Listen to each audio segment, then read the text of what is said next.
Okay. Hello, can you hear me? Yeah, I hear you. Okay, great. Okay, so let's get started. You can go ahead and share your screen right away. We'll kind of talk before we start. I'll ask a few questions, stuff like that. Okay, all right. Let me. Can you see? Yep, I'm just logging. Yep, I can see now. Okay, so usually start off with this question. I probably know you have, but I just always ask just to make sure. Have you seen any of my VOD streams or any of the like coaching stuff before? I seen a video. Okay, cool. Was it like a first session or a second session video? Do you know? I think it was a first. Okay. So, do you know how long ago that video was, or because I've changed it quite a bit, like here and there. If It it's was a while back, I think. okay, so if it's an old one, you probably saw more of the older style. I'm trying to think. I kind of need to know what rank you are to see what we're gonna do today. But so the next question is, just for the stream, I'll write it down as well and stuff like that. For me, what is your current rank? Okay, peak I'm rank. Plat 1. Okay, Plat 1 currently. Okay, Peak Plat 2. peak Plat 2. Okay, great. And then region, I'm assuming ENA. Yeah. Okay, so that's that. All right, so you're currently Plat 1, peak is Plat 2, region ENA. Great. Okay, and then yeah, so okay, so you're Plat. I'm trying to think if you probably okay, so that's that. All right. Um, the next question will be as specific as you can be in terms of Valorant. How much time are you putting into it? Daily, weekly, whatever. Try to be as general specific as you can be when you play the most I mean, or it kind when of depends. I mean, since it's summertime, I don't have like school or anything. right. Maybe like 2.5 hours daily. Okay. But during school, depending on course load, maybe close to like 90 minutes kind of That's deal. very low. Okay. All Yeah. right. Okay. I can understand that. School, life, stuff like that. All right. The hmm next question will be in term. Wait. So you said 2.5 hours a day, right? Every day? Yeah. Or every day, or even higher than that. So I'd be about on here a lot. okay. Try to be specific. How many hours? Like as best as you can be specifically, generally, right now Probably in summertime. like three, 2.5, like 3. So every daily. day, right? So that's Yeah. 18 hours a week. A Yep. little bit more, a little more. It's about 20 hours, right? 21 hours around there. Yeah. Okay, so that's fair to say 20 hours a week. Okay, cool. Next question will uh be as specific and detailed as you can be. I don't want like very short, bad answers. I want like you fucking saying a paragraph or just kind of being really passionate, okay? In terms of Valorant, what are the problems, concerns, things you're kind of having problems? Why did you come to me? Why did you want coaching from me?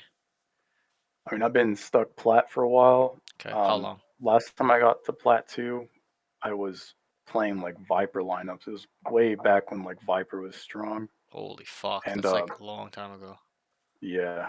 And so now I feel like this is my peak, like actually playing. And like I, my aim is I whiff a lot. I feel like I've been trying to improvement a lot. I go on aim labs, run a lot of death matches, team death match, but I still feel kind of stuck. I Right. think situational awareness, like sometimes we get on site like attacking. Mm-hmm. I'm not always great. I think on defense I'm a little bit stronger. Right. I have a better understanding Yep. of what's going to And happen, like even like patterns, but like on attack, like I'm really lost sometimes. Like yep. I think utility usage sometimes like I don't use it well. Okay. It's not like I flash somewhere weird or maybe like small details like that. I think I communicate fairly well, Okay. but I think I can like overheat. I think that's the term. Right. Like Um, repeaking and just running it down and just being out in the open type stuff. yeah. Okay. I would say those are the primary issues that I can identify. Okay. No worries. So off that note is what I'll say is generally you fall in the category which is like almost everybody is they all have trouble with attack, even immortal players, even ascendant players from the students I've coached. And I've had more than 15 immortal students, and They all struggle. Most of them, 80% of them struggle with attack. Why? Because it's the harder side, right? There's more coordination involved. There's more knowledge, more utility usage, more aggression is involved. Sorry, defense is the easy side. We react at the base level of defense, whether that's traditional sports, war, whatever, defense, right? It's a reactionary role. They go here, we're gonna move over here, right? But there's an added layer to that. The highest level of defense is actually a proactive way of playing. They're gonna do this, what can we do to get ahead of what they're trying to do? Wait, they're doing this, but they might do this, do this, do this. There's added layers to the thinking. So that's kind of what I would like to touch on with off that note. Attack is very hard because there's just so much involved, right? But it's very common that attack side's weak. So I'll take a look when we play. But that's that. Okay, great, great points there. So you're having trouble with attacking, overheating. Um, you said your utility usage was okay. You said. Yeah, it's okay. I think I Okay, can do okay. a Did lot it? better. Okay, okay, okay. Yeah, and I'll take a look. I just want to get a general idea of if you can identify what your problems is, right? So that's good that you My can. aim as well. Yep, yep. And what do you think are the problems with aim for yourself specifically? I think like micro adjustment can Okay. be rough, Mm-hmm. um, as well as like staying calm while aiming. I feel like that's like a Right, right. thing. It's a mental thing. That's the mental side of aiming. Yep. There's a physical side, and there's a mental side of aiming for sure. Yep. Like crosshair placement, like Crosshair placement. So some it's not fundamentals. terrible, but it's not good. Right, right. And that's fine. Okay, so that's that. I think I got enough information there. Okay, so then the next question is the last question before I start, but be as specific and I can't reiterate this enough. I can't emphasize this enough. Be as detailed and specific as you can be. We can sit here all day. I don't care. I'll listen to you. Okay, but in terms of Valorant, okay, what is it you want? What are your goals? What is it you want from Valorant at the end goal, big goal, not the small ones, the small goal. Give me the big dream. I've been playing this game for a long time, Okay. and How long it's before we practically continue? How long? it's right after like when it came out, like So, first battle pass or whatever. have you been playing consistently throughout? No, So, mm-mm. so like you're like on and off, like couple Yeah, on months and off. on, a couple months off, like kind of like me too. Okay. Yeah, All right. Okay. Continue. Sorry. yeah. I've been wanting to get good at a video game, Mhm. and I feel like this is the game I want to be good at. Like I played a lot. I think it's fun. Mhm. I like the strategy component, Right. and I don't.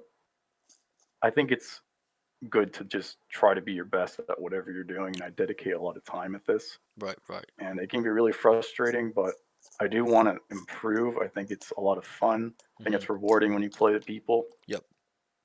It may not be like your. I feel like you probably hear like, "Oh, I want to be like pro or something," Yep. but I don't It's necessarily common. think so. Sure. I just want to like enhance my experience on here. Right. And albeit I don't necessarily want to achieve something like immortal or radiant, high immortal, Mhm. I would like to at least get to ascendant as a goal of mine, which is Okay. something that I don't think I'm very close to right now. Right. Right. So I'm gonna be brutally honest. Okay.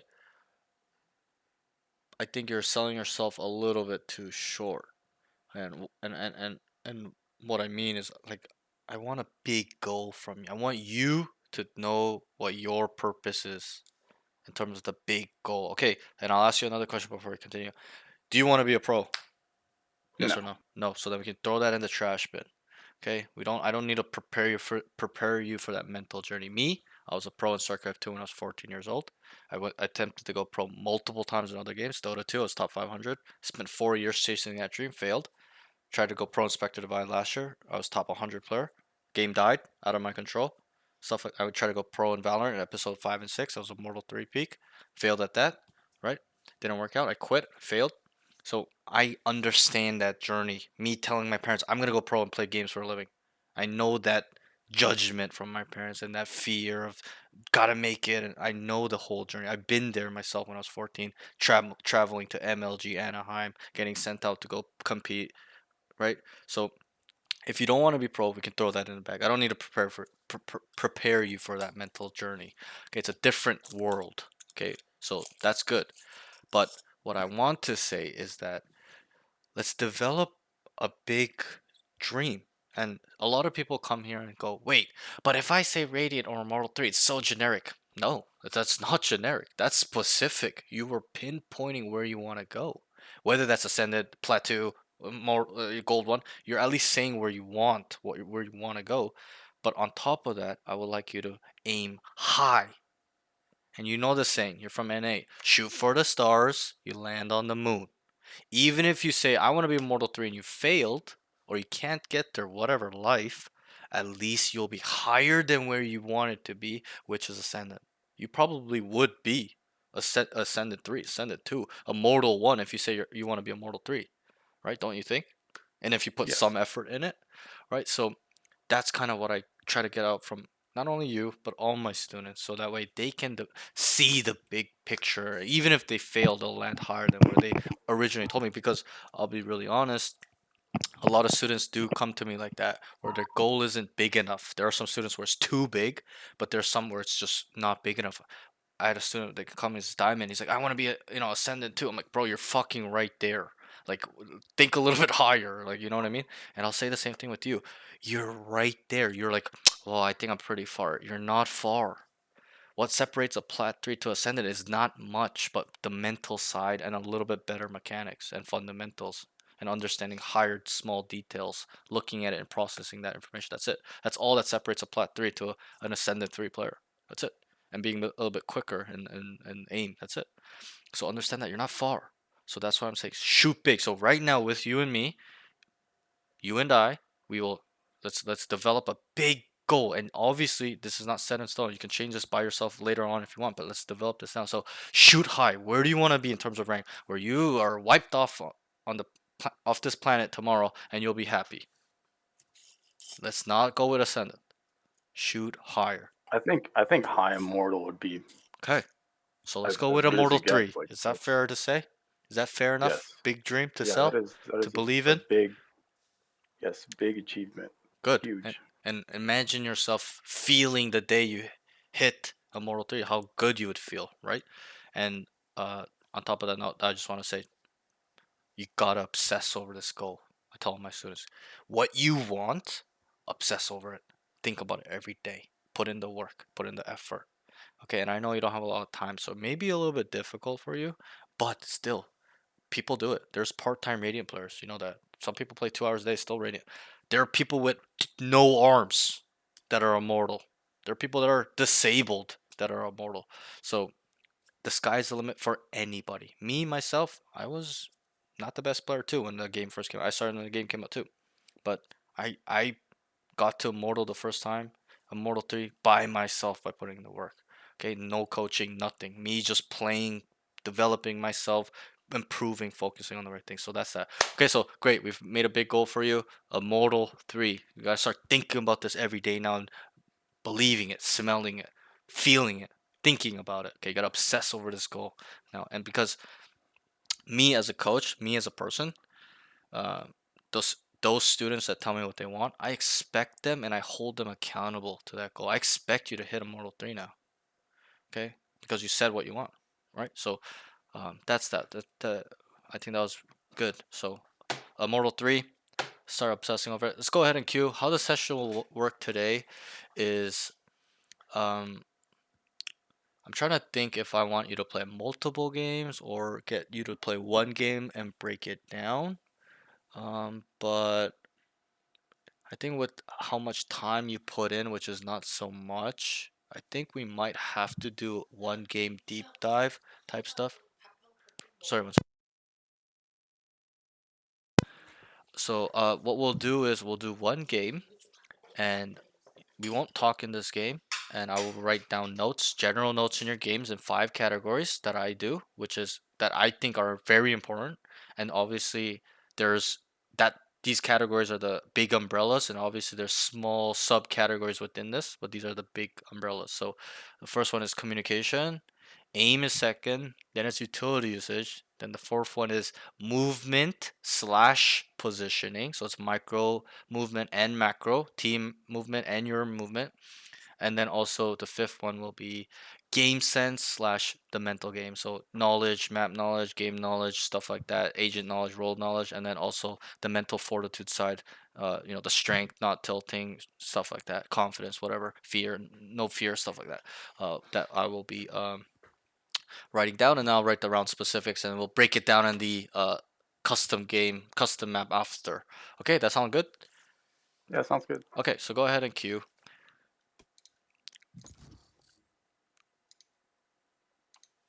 Also, is it worth mentioning that Yep. like I don't really have like I'm good at some agents, but like I kind of float around. Like Right, I right. think I mostly play controller and then Okay. like sentinel on some maps. Yep. So my advice would be so that you focus on one role for now. Like really understand that one role and then branch off into another role, understand that one. Like then you have like a pool of roles, right? But that's what I would recommend you do is you focus on one role. Oh, and I forgot to ask that actually. That's the question I usually ask is what is your role slash agents you play? Yeah. Sure. I'm guessing you're a controller player. Yeah. Played a lot of Clove. Okay. Brimstone. I used to play Brimstone a ton. Okay. Um, So I can definitely help you in this category because first time I got to Immortal and the first time I got to Immortal 3 was with controller. First time I got to Immortal 1 was with controllers, any controller, and then the first time I went to Immortal 3 was with only pretty much Brim Omen is what I played in mm, episode 4. The first time I got to Immortal 3 was gotcha. episode 4. So I could definitely help you in the smokes category for sure. And I'm also a Sentinel main and Duelist player, so whenever you have questions about those, I can help you if you do down the line. But I mean, I pretty I, much play everything these days, but back in my peak in episode 6, I was pretty much a duelist main. But episode hmm 4, 5, I was controller sentinel, and then prior to episode 4, like episode 1, 2, 3, I was just sentinel only, sage cipher only. So um, that's that. But Gotcha. I used to play Sage a ton. yep, yep, she's very strong. She used to be even more broken back in the day. Remember those days? Yeah. Full It HP was. heal, slows were better, longer range on the wall casting. Now she's just nerfed to the ground. Yeah.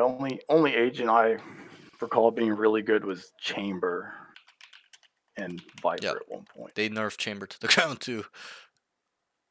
Yeah, they really fell off. I Yeah, used to play him a little bit, but he was really aim intensive, so I he felt is. that He is. role wasn't so much for me. He's a very positional intensive, aggression intensive, right? Because you got to be like out in the open, off angles, killing people and teeping off, right? So it's like a lot of that involved. Yeah, I don't know. I feel like my top, I like for every map, I have like an agent I play, or at least like two. Okay, that's fine. I I feel like will. Deadlock was probably my Right, right. best one. I would definitely recommend that you just kind of focus on the roles instead of the maps because what will happen is you'll get in a habit where you're like, I can't play this agent because of the map. It's not the right map. But good players don't really think about that. They'll just play it well on any map. Doesn't really matter, even if it's not meta on that map. You know what I mean? Obviously, that's not optimal, but um, I would like you to just Hmm. focus on the role and be like, you know what, I'm really good on this agent. Does not matter what map, and that's how you should think, um, because that will make you a good player. And that's what a lot of the best players do. They play one agent. Does not matter which map. They just keep playing it, right? So. Sure. Huh. Like look at Grim, look at Eggster. They only spam Yoru and Sage, right? But they're You're, yeah. considered the best. Bro, he only plays Yoru and he got picked up on a tier 2 team. Like think about that. Like he wasn't even meta for the longest time. Now he just recently became meta, but still, like that's why it's important to just master one Hmm. role or agents instead of the maps picking off meta.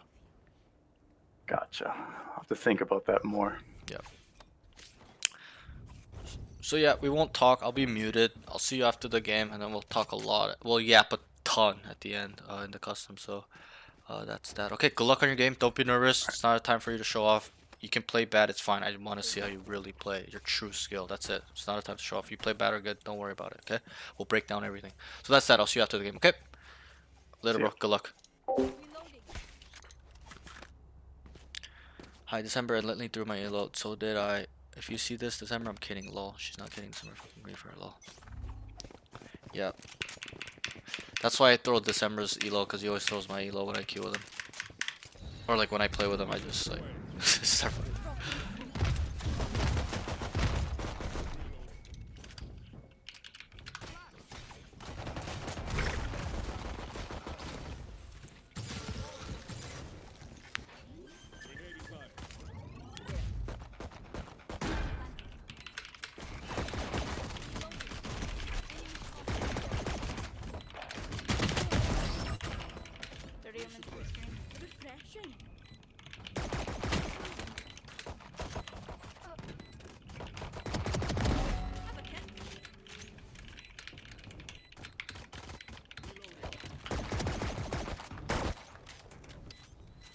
One enemy remaining.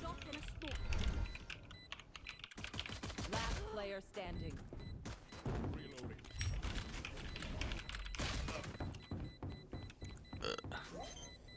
A little bit of a troll there. Oh my god. A little bit of a troll. I think he should have been aware Omen is coming backside there. Overwhelmed by fear. Don't let him get to you.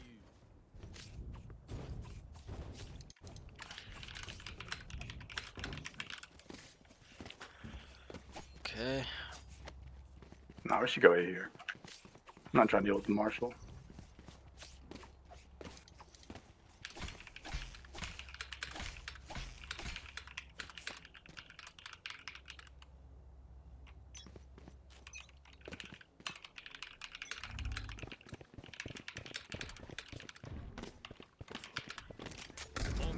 This is about to be a 3-hour session of me yapping. Everybody lock the fuck in.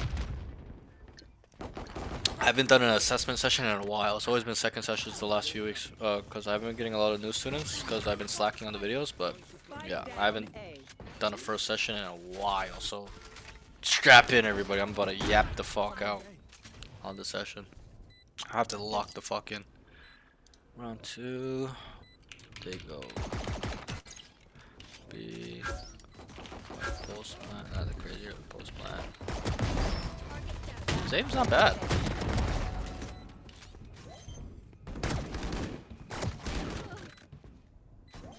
Aim's not bad.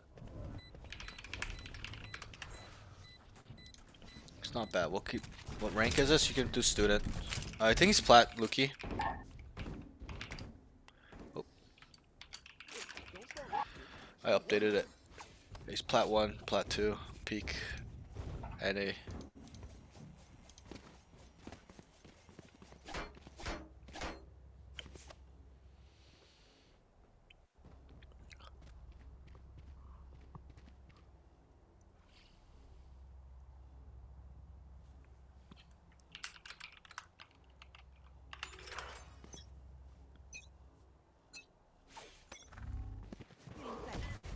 One's close, one's close.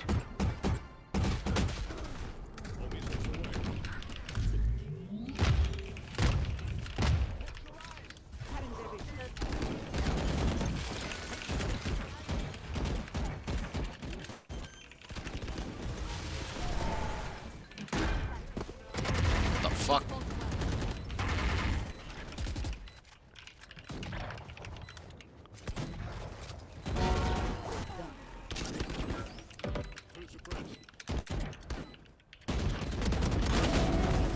Alright.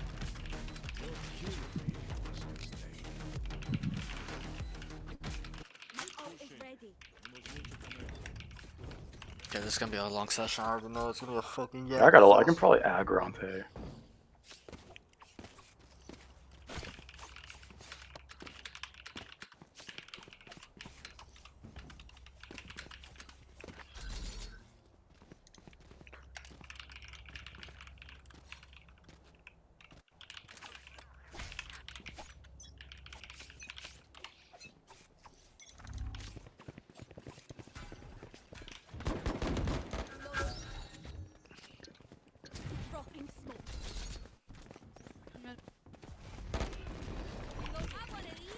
You could be on top. You could be on top.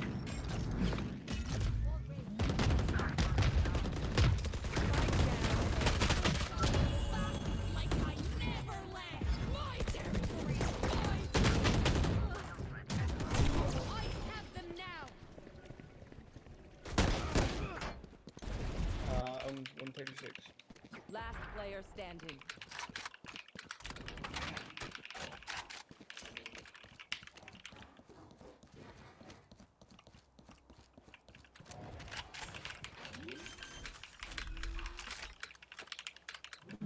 Planning.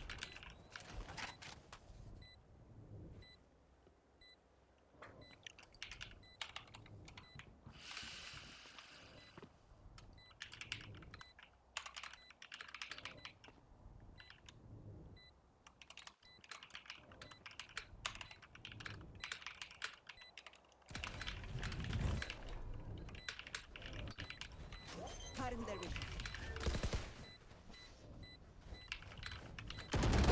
Remaining.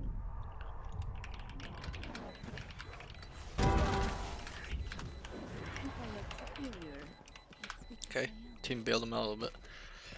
I'm gonna eat nap, and then if I'm feeling better, I'm gonna get on again. I'll let you know for sure. Today's been a crazy mental spot all morning dealing with stuff. Yes, mate, get some rest. Fix the car. Hurry up. Fix the car.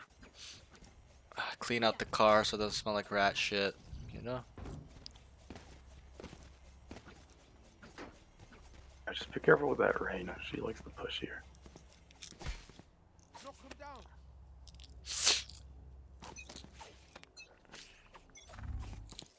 I'm gonna eat my tangerine. I'm in here, I'm in off here. Play. He's all the way back near your left. Cool. Enemy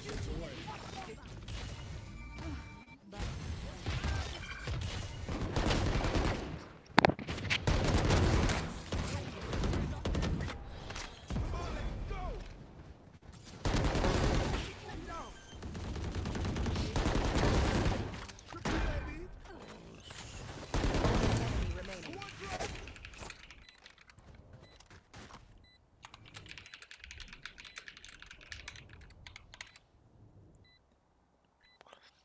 Today, dude, what's crazy is the car is one small thing that occurred today. Lol. There's been so many other things. Like what? Tell me. What the fuck? Hey, good shit, Phoenix. That should come. Tell me about your day, bae. I'm here for you.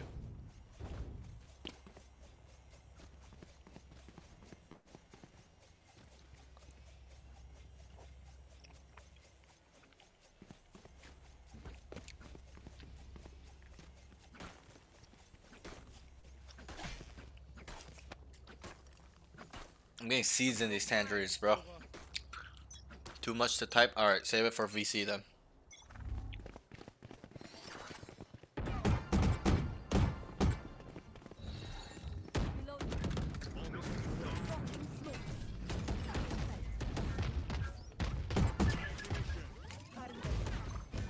Throw us back, throw us back.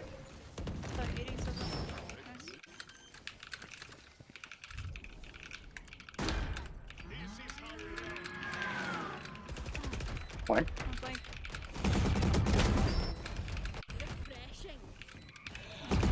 One enemy remaining. Pretty good round, bro. I think the smokes went down a bit too quickly. Up top, up the right. She dropped. That's it, playtime, even though I got one kill. No peeking. Yes. Decent round. He did say he struggles with situational awareness. I think that was pretty well played. Kind of like letting his teammate have his back. He's tucking default. Not a bad run. If you catch me in VC again today, I'll tell you for sure. Alright. No worries.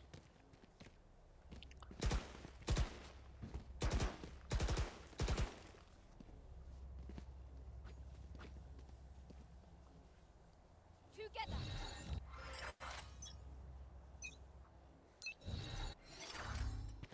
Still in sight. One yellow, one yellow.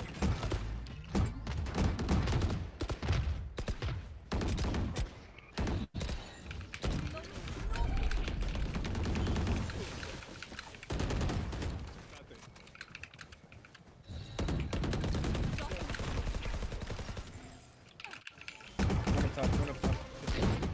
Omen's up here, is up here. Kitchen is coming. Enemy remaining.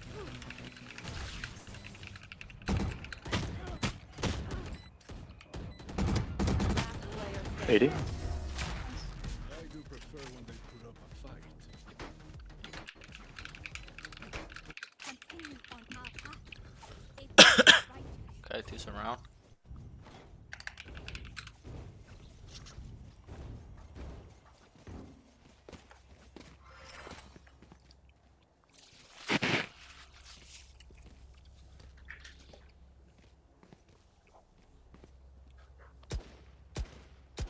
Oh, this is gonna be a fucking session. I haven't done a first session in so long, and they just take so long because I'm yapping. He's aggroing again, he's on top again.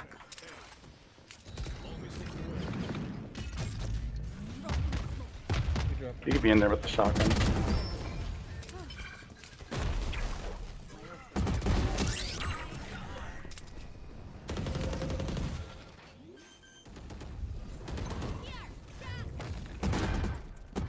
To your right, right next to your right, to your right. One enemy remaining. My ultimate They're not they were here. They just ran it down. Yeah, she stopped. Nice.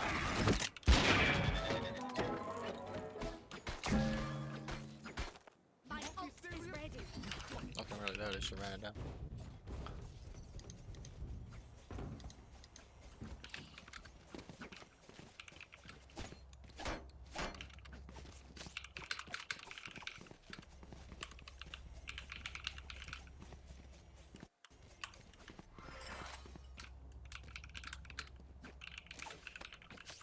Hey, Rennie, can you flash this?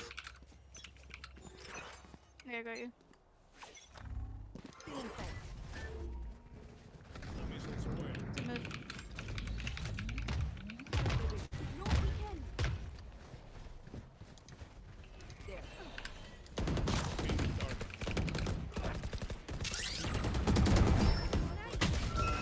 It's pretty aggressive flare. We need a real sec. Enemy something.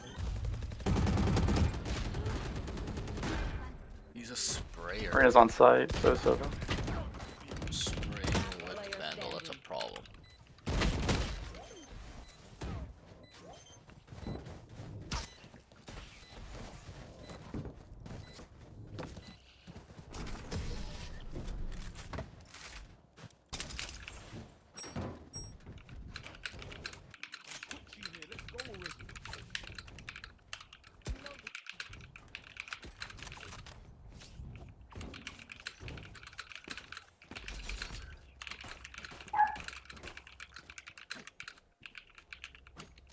Carol with Omen, I feel like he's gonna peek here again. Reloading. He might do like a shotgun thing. They'd be using shotguns a lot.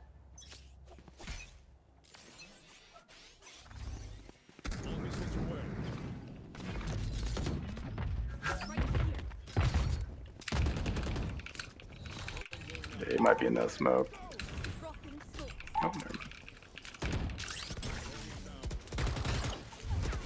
In corner. Going back right.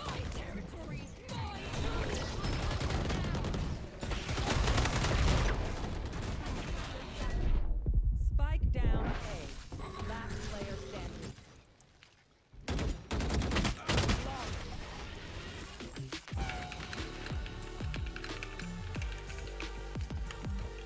Even with numbers, anything can still happen. I'm running safe here.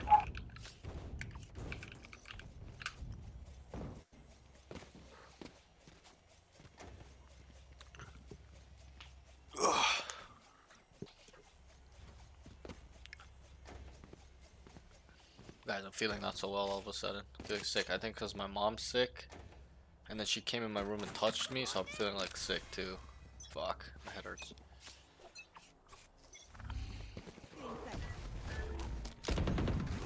One's yellow, back there.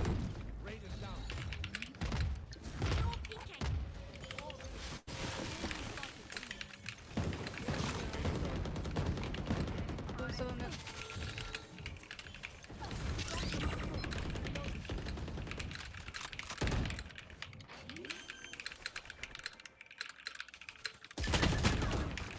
She's out. She's out. Player standing. Spike down.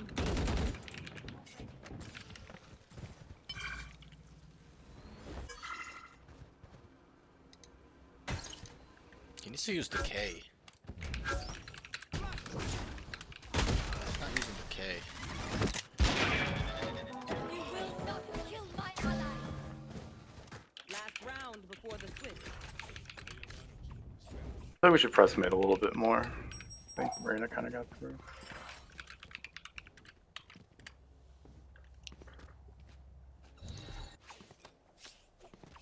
Wait, you want to go mid to B?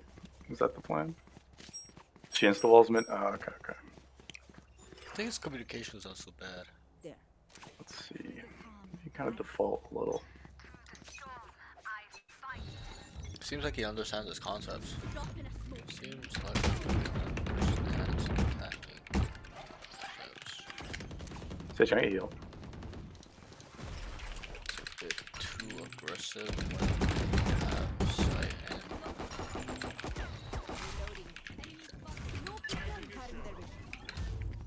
No, let's go back. Let's go back. Could be. It's could be. Omen's creeping. He's creeping. Hey.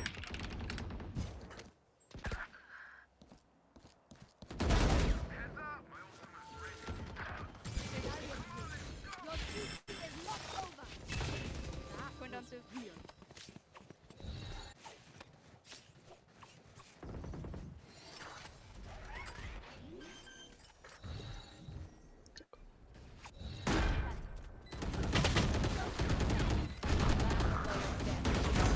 Scouts down.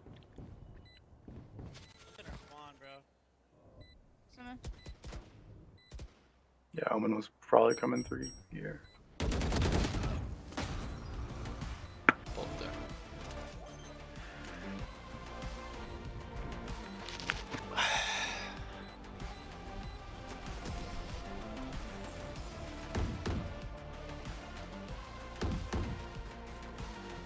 Switching sides. Once more into battle. I'm not tired. Are you?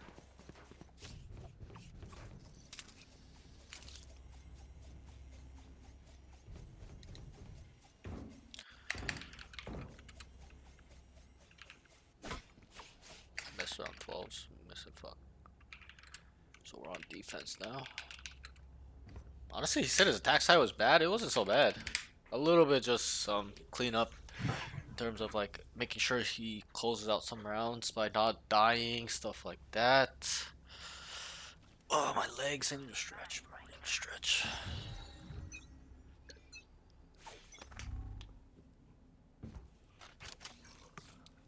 I'm not hearing anything. Oh, there. Never mind. Never mind.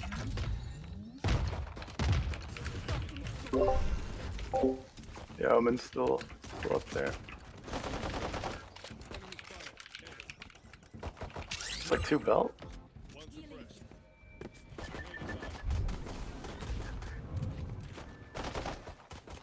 Spike down. Attacker spawn. One's in this corner. One enemy remaining.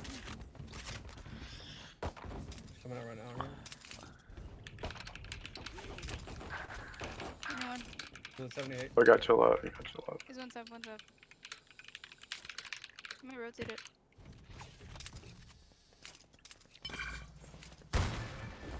I think he has spike. Yeah, he's got spike.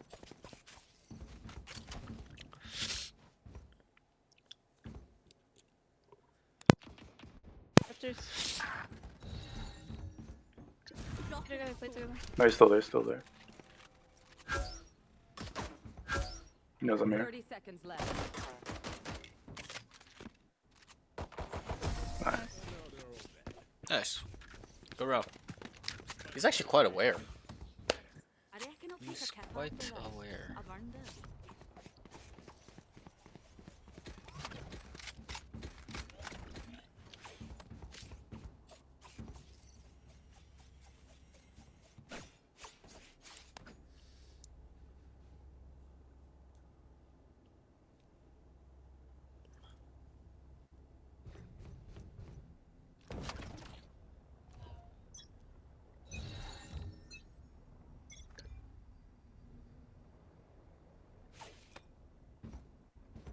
B. B push.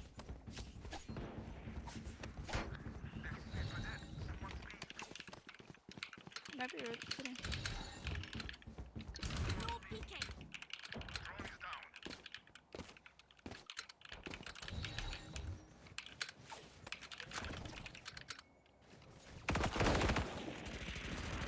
I want to eat.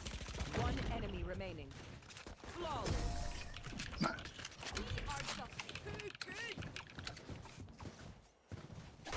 The enemy only looks confused. Their heart's still a different story.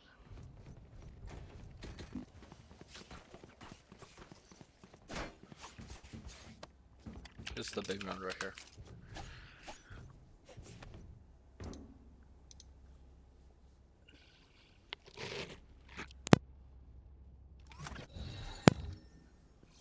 Forward.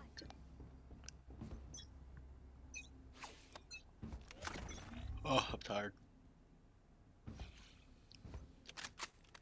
I don't see anything A so far. Okay, 1B, 1B. Oh, he's tunnel, he's tunnel. One up good. Spike down B. Yeah, he's still up there. Here. Yeah. Might be kitchen.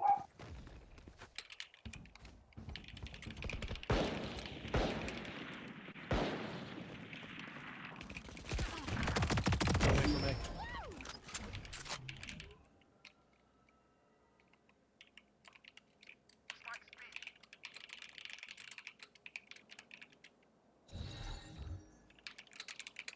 Drop in smoke.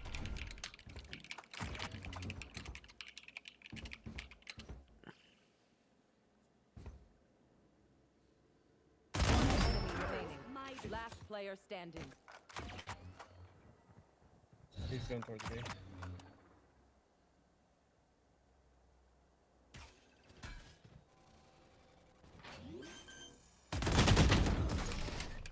Damn it, 117. Nice try. New fight, new tactics, bit fresh, yeah?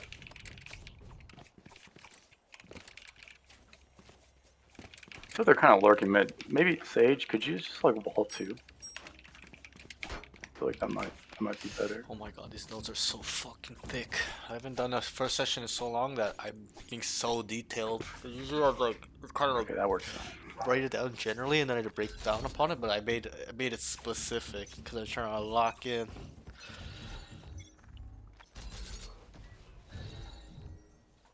no peeking. No, they smoke mid.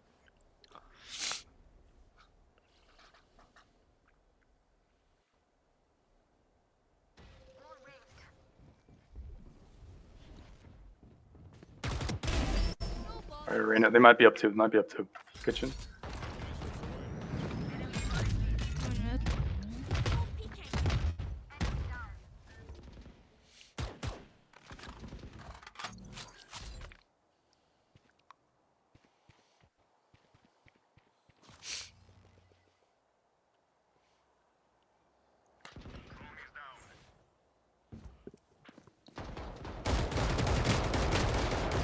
117 Sage kitchen.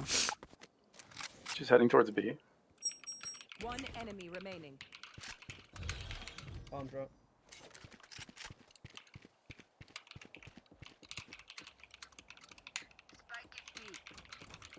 Reloading. 30 seconds left. Oh, 40.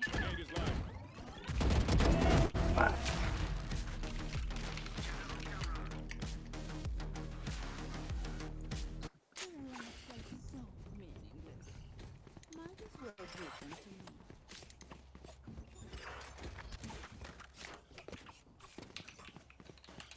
Maybe they go B here? I don't know. They haven't gone A in a little bit.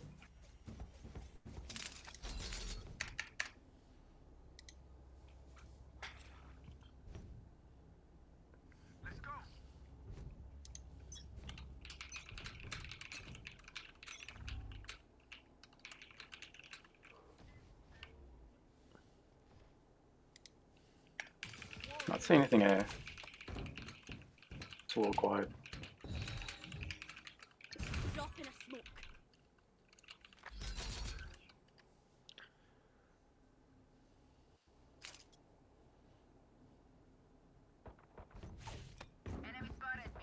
mid. No peeking.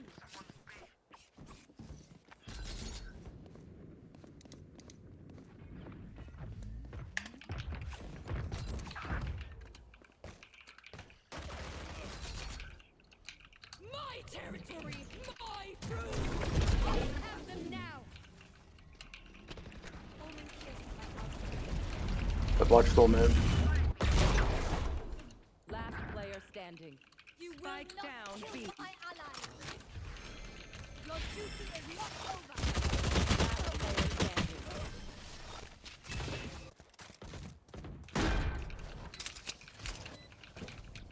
I'm the last thing they'll see before they die. Lucky them.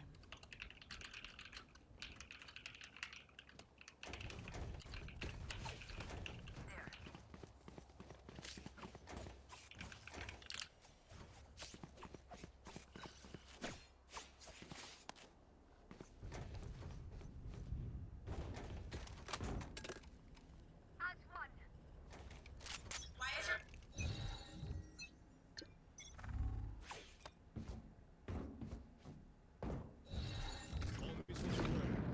Dropping smoke. Yes, Sova A.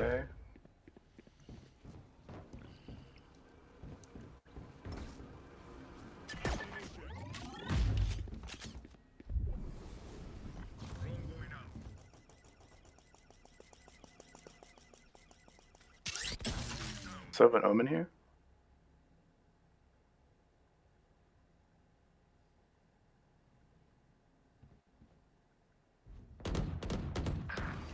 Have one of these. There's like 3 here. Last player standing. My bad, my bad.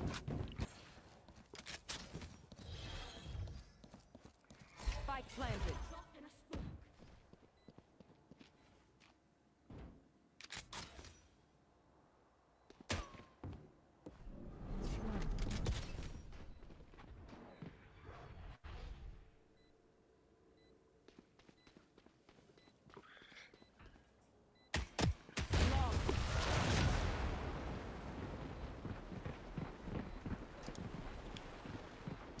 My ult is ready. That recharge.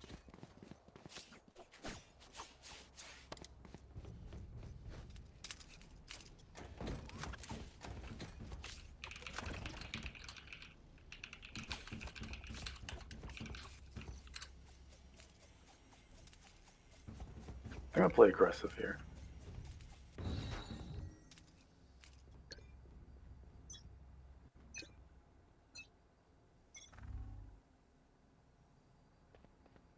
Here's some footsteps.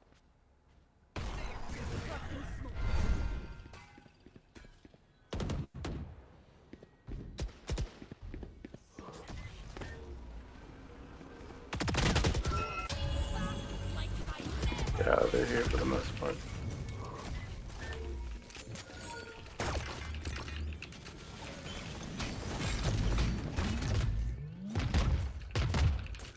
I think they're leaving. Yeah, they're heading out.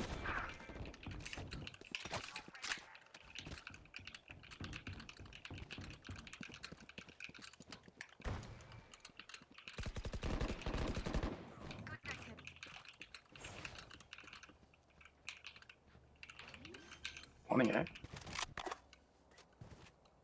Spike planted.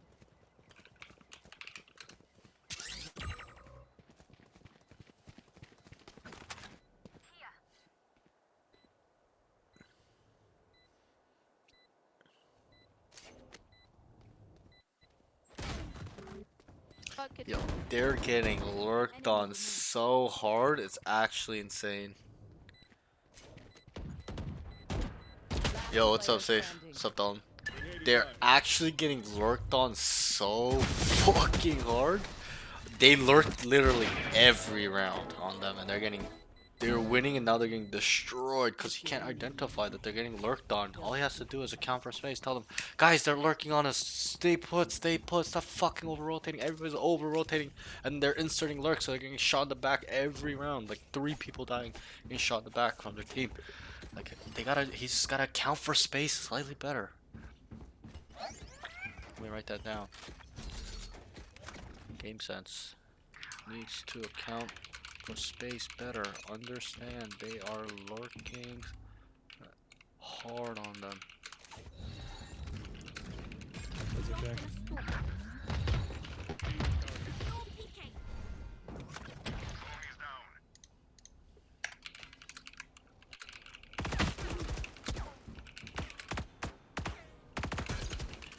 Yeah, so I'm in here, so I'm in here.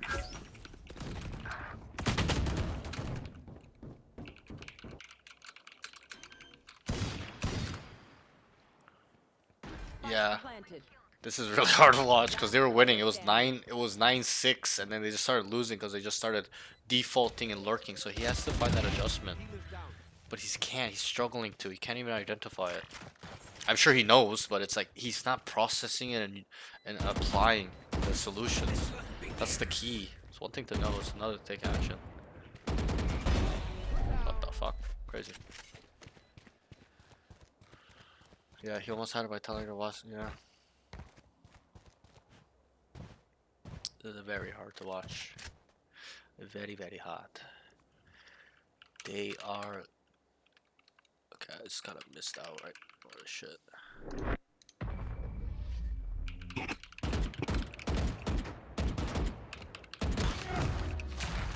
Y'all better keep This is a tough game. Tough game. Tough game. Eee. Stretch my arm out a little bit.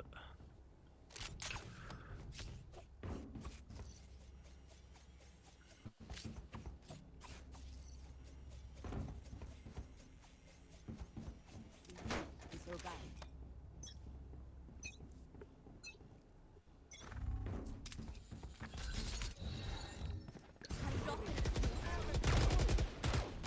Got a lot of. She's belt, careful.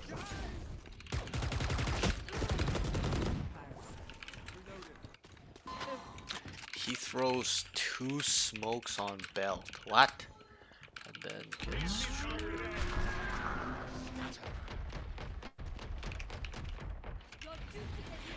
Plenty B. That was weird. Spike planted.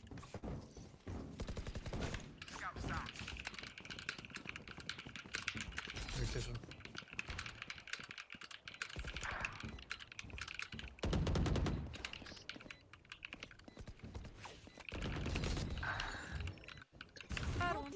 Snowman.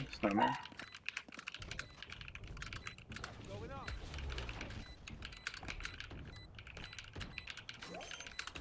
One enemy remaining. Still snowman. I think that's where he's coming for me. Okay, got I it. won this one. They end up winning this round. Okay. Probably need some water after this game. I'm like losing my mind right now. Don't be spending too many brain cells figuring them out. Overthinking is just as bad as underthinking.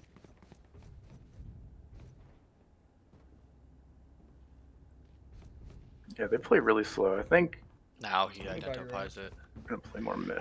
Now he understands they are playing slow. Oh, I just picked up some McDonald's. Damn, that sounds good. I don't. I haven't eaten all day. Been just coaching all day. Woke up and just started coaching. Fuck, man. Bro, Dalton, I was tilting so hard on stream solo queuing yesterday. You don't even want to. You don't even want to know. I was fucking losing my mind. I just like mentally was just so chalk. It was so chalk. I just gave up. And oh my, almost all my games. I went 2 and 5 in solo queue yesterday. Like they were so horrible. Such bad quality games. Dropping a smoke. I actually had a player from tier 3 pro play on my team because we were in a mortal lobby. His name's Bunny. He's on Ghost, Team Ghost. I don't know if you know Team Ghost. Tier 3 pro team. I'm fading out. They're like up and coming.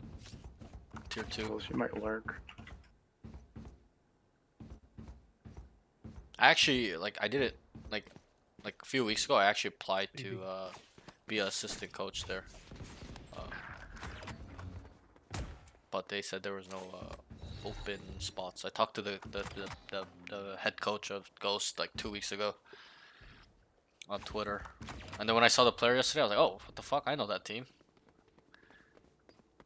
The late night queues on the Tournament. weekdays are 30 seconds left. hard. Yeah, they're fucking. Damn, that would be a cool position to grab. Yep. I tried, but they don't have it, so they only had a head coaching position, and they already had one. They're all pushed out. Nice try. Six right here, mid ballot. This is hard to watch. This is really hard to watch. They're just gonna fucking run all over. Match point. I searched them out.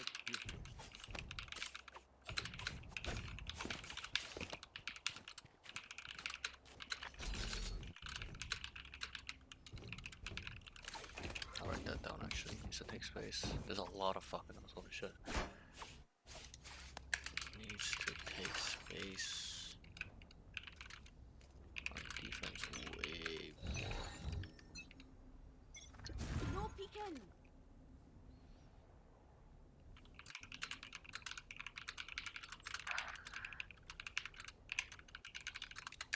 Marina's up Raptors to your left.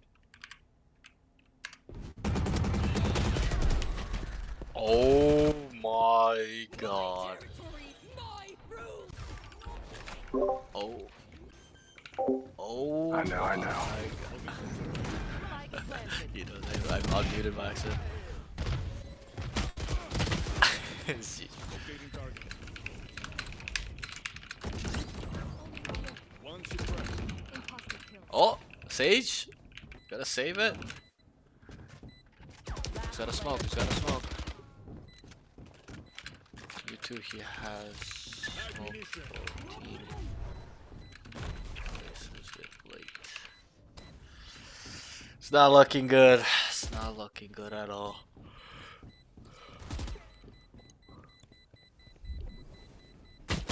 Okay. Alright, GG. Okay, I'm just gonna get some water real quick. I'll be right back. Give me 1 minute.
Okay, you can hear me? Yeah, I hear you. Okay, I'm just gonna log in real quick because I gotta get in the custom game and I'll share my screen. Give me a sec. Okay, bro, there's a lot. There's a lot. This is, I was very detailed in the notes, so we're gonna go through every single round, my friend, and All also right. over the general notes as well. Let me just log in real quick. It was hard to watch near the end there. You guys getting lurked on every round. You guys were winning too. It was 9-6, and then it just fell apart because of Yeah. a few things that I'll tell you about. Just give me a sec.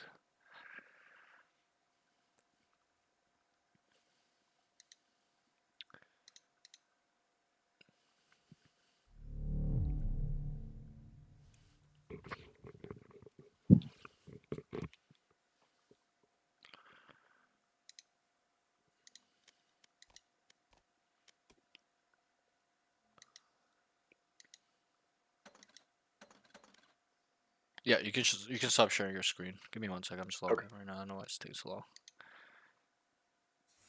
computer's getting old. Okay, we're on Icebox. Yep.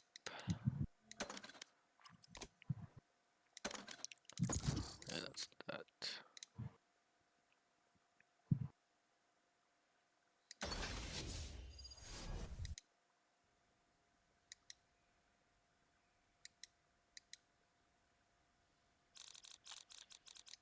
I've got all the time in the world.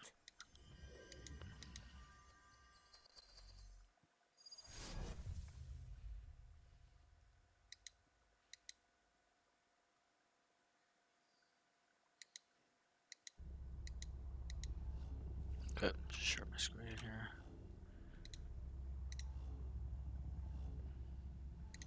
Your party sets foot across a frigid expanse. Secrets long lost Can you resurface see my through screen? the shattered ice. Yeah, I see you. The cold is relentless. Roll to avoid frostbite. My ult is ready. Okay, so let me pull out these notes real quick. There's a lot. There's a lot, my friend. Okay.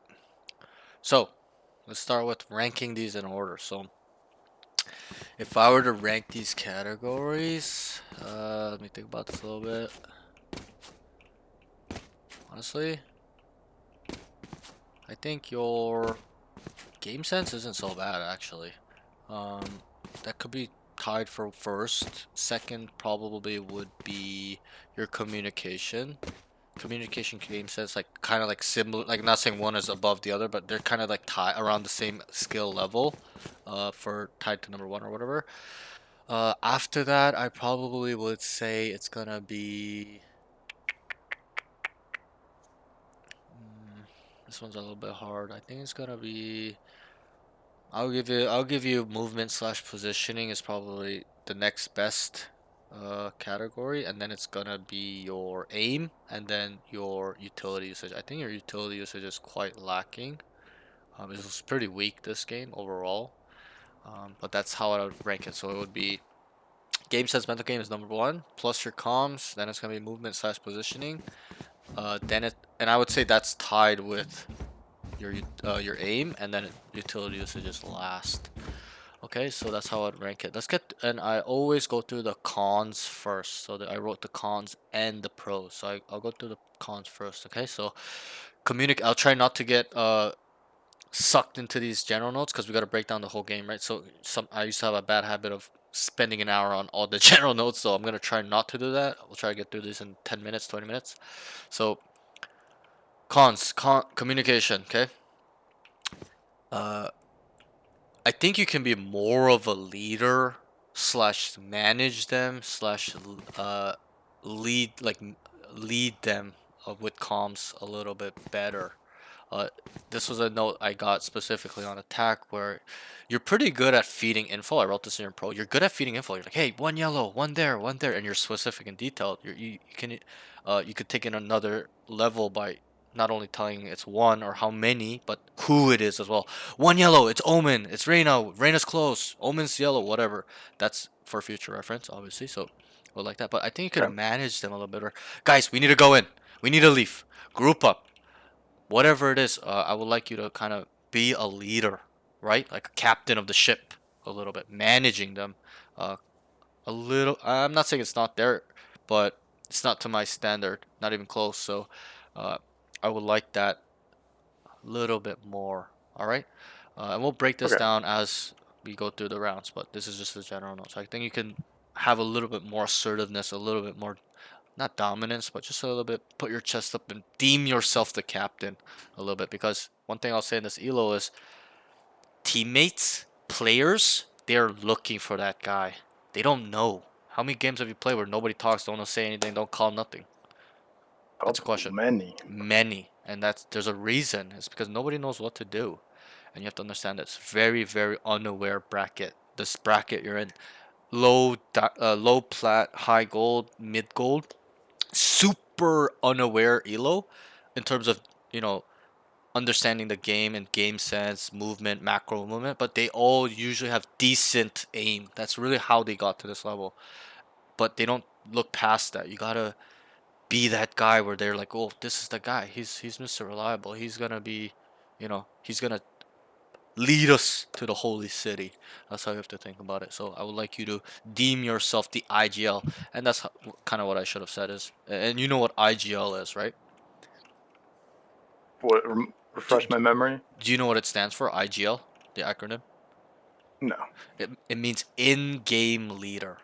Okay, and any game you play, any competitive game, this IGL role, it's a role slash position on a team, has been around since the beginning of high level gaming, early 90s, 2000, whatever, Quake, whatever you want to call.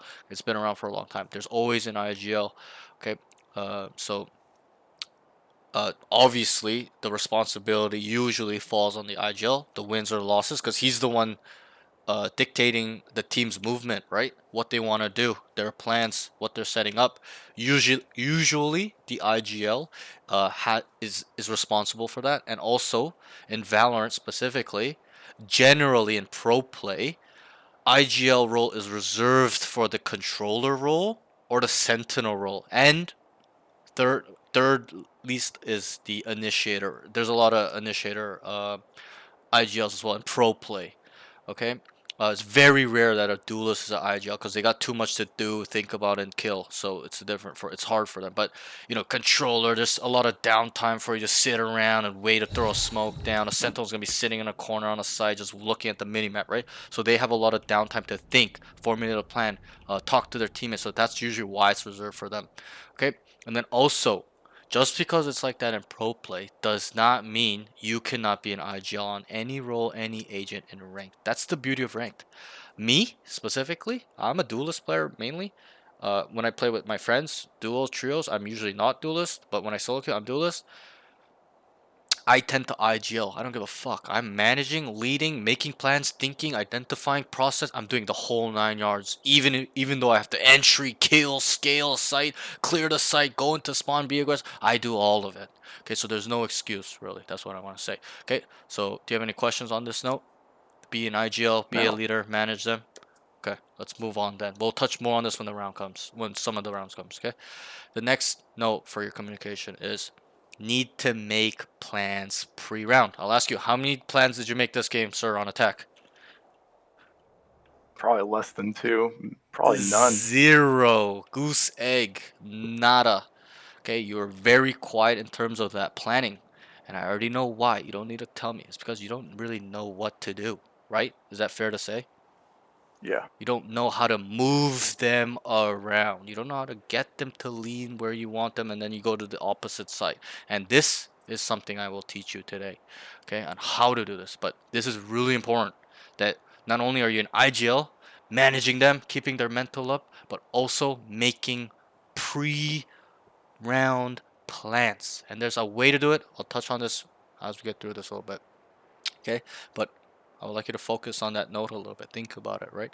And I, I, I honestly believe from watching you play, I think you do know attacking concepts. So if you know the attacking concepts, which we will touch on, then you should be making plans. Even a simple plan like, guys, let's run it down B, A split through mid, B through mid, or full on A run it down, execute. We call that executing. B execute, mid execute. Guys, let's run an A fake, go B. Let's run a rehit. Let's run default, contact up, guys. 3-man contact A. We're gonna 2-man walk up on a B. Get creative. It's all about getting creative, and there's no textbook answers in these concepts. You can add them together. You can add a contact plus a fake, contact plus defaulting, rehits plus lurking. Okay, so we'll touch on these concepts in a sec, but I want to see if you know all of them. But that's that. Actually, yeah, actually, no, I won't get carried away because we're gonna get stuck on these notes forever.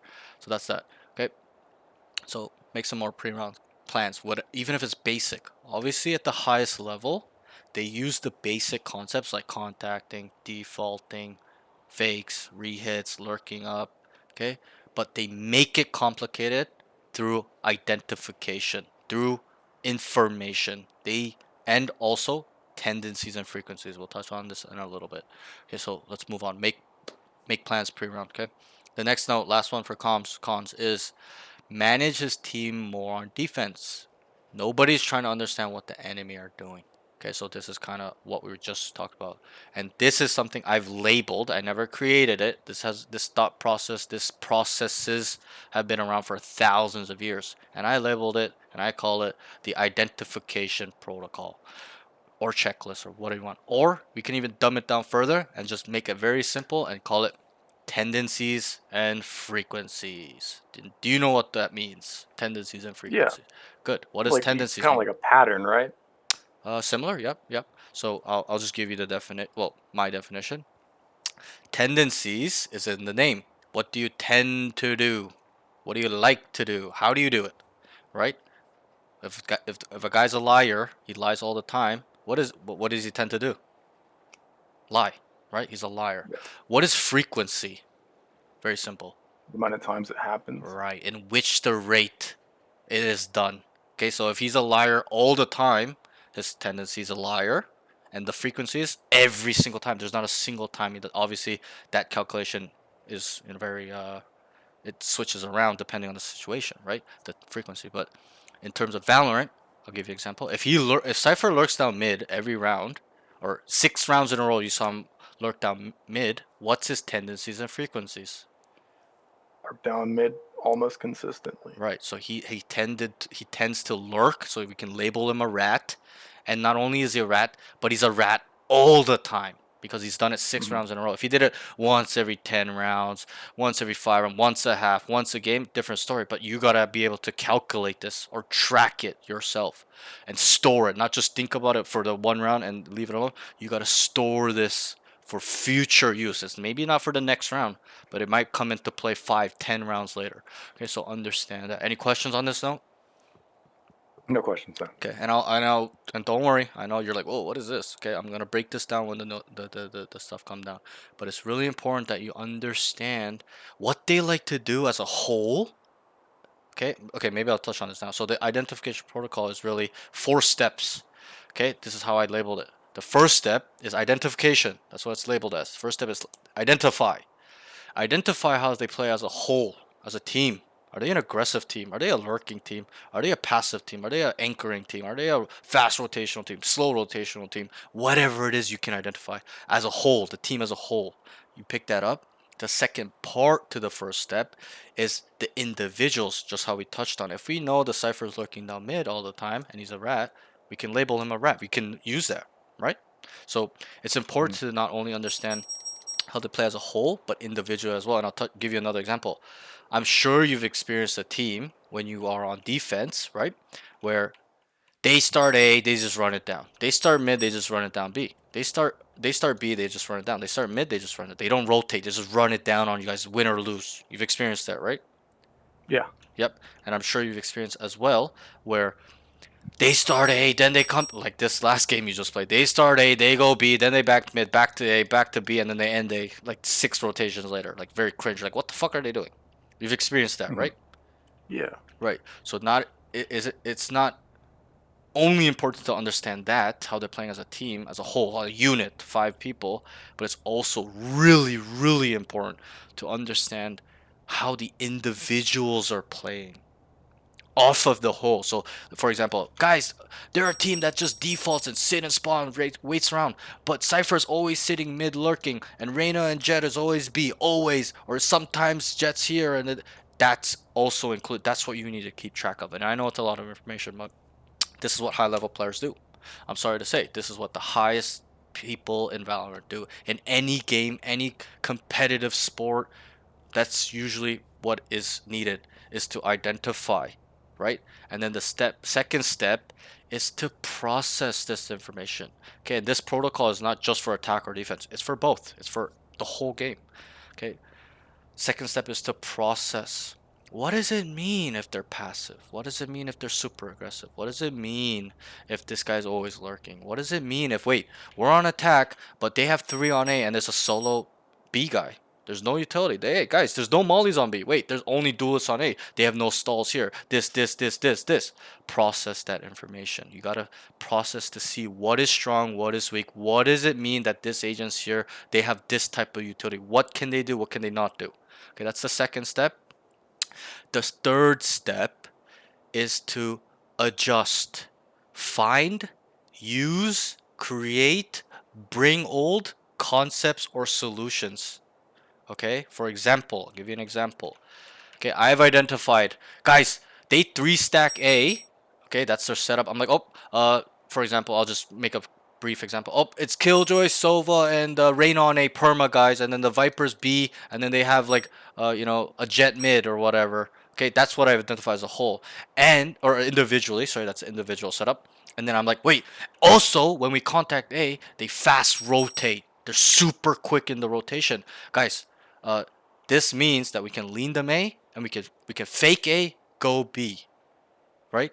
It'll work, right? If they fast rotate to A off first contact, they're gonna lean A, no? They're gonna bring 4 people there when there's already 3. And then we end A and it's one guy. We take a 4v1, 5v1, right? Does that make sense? Yeah.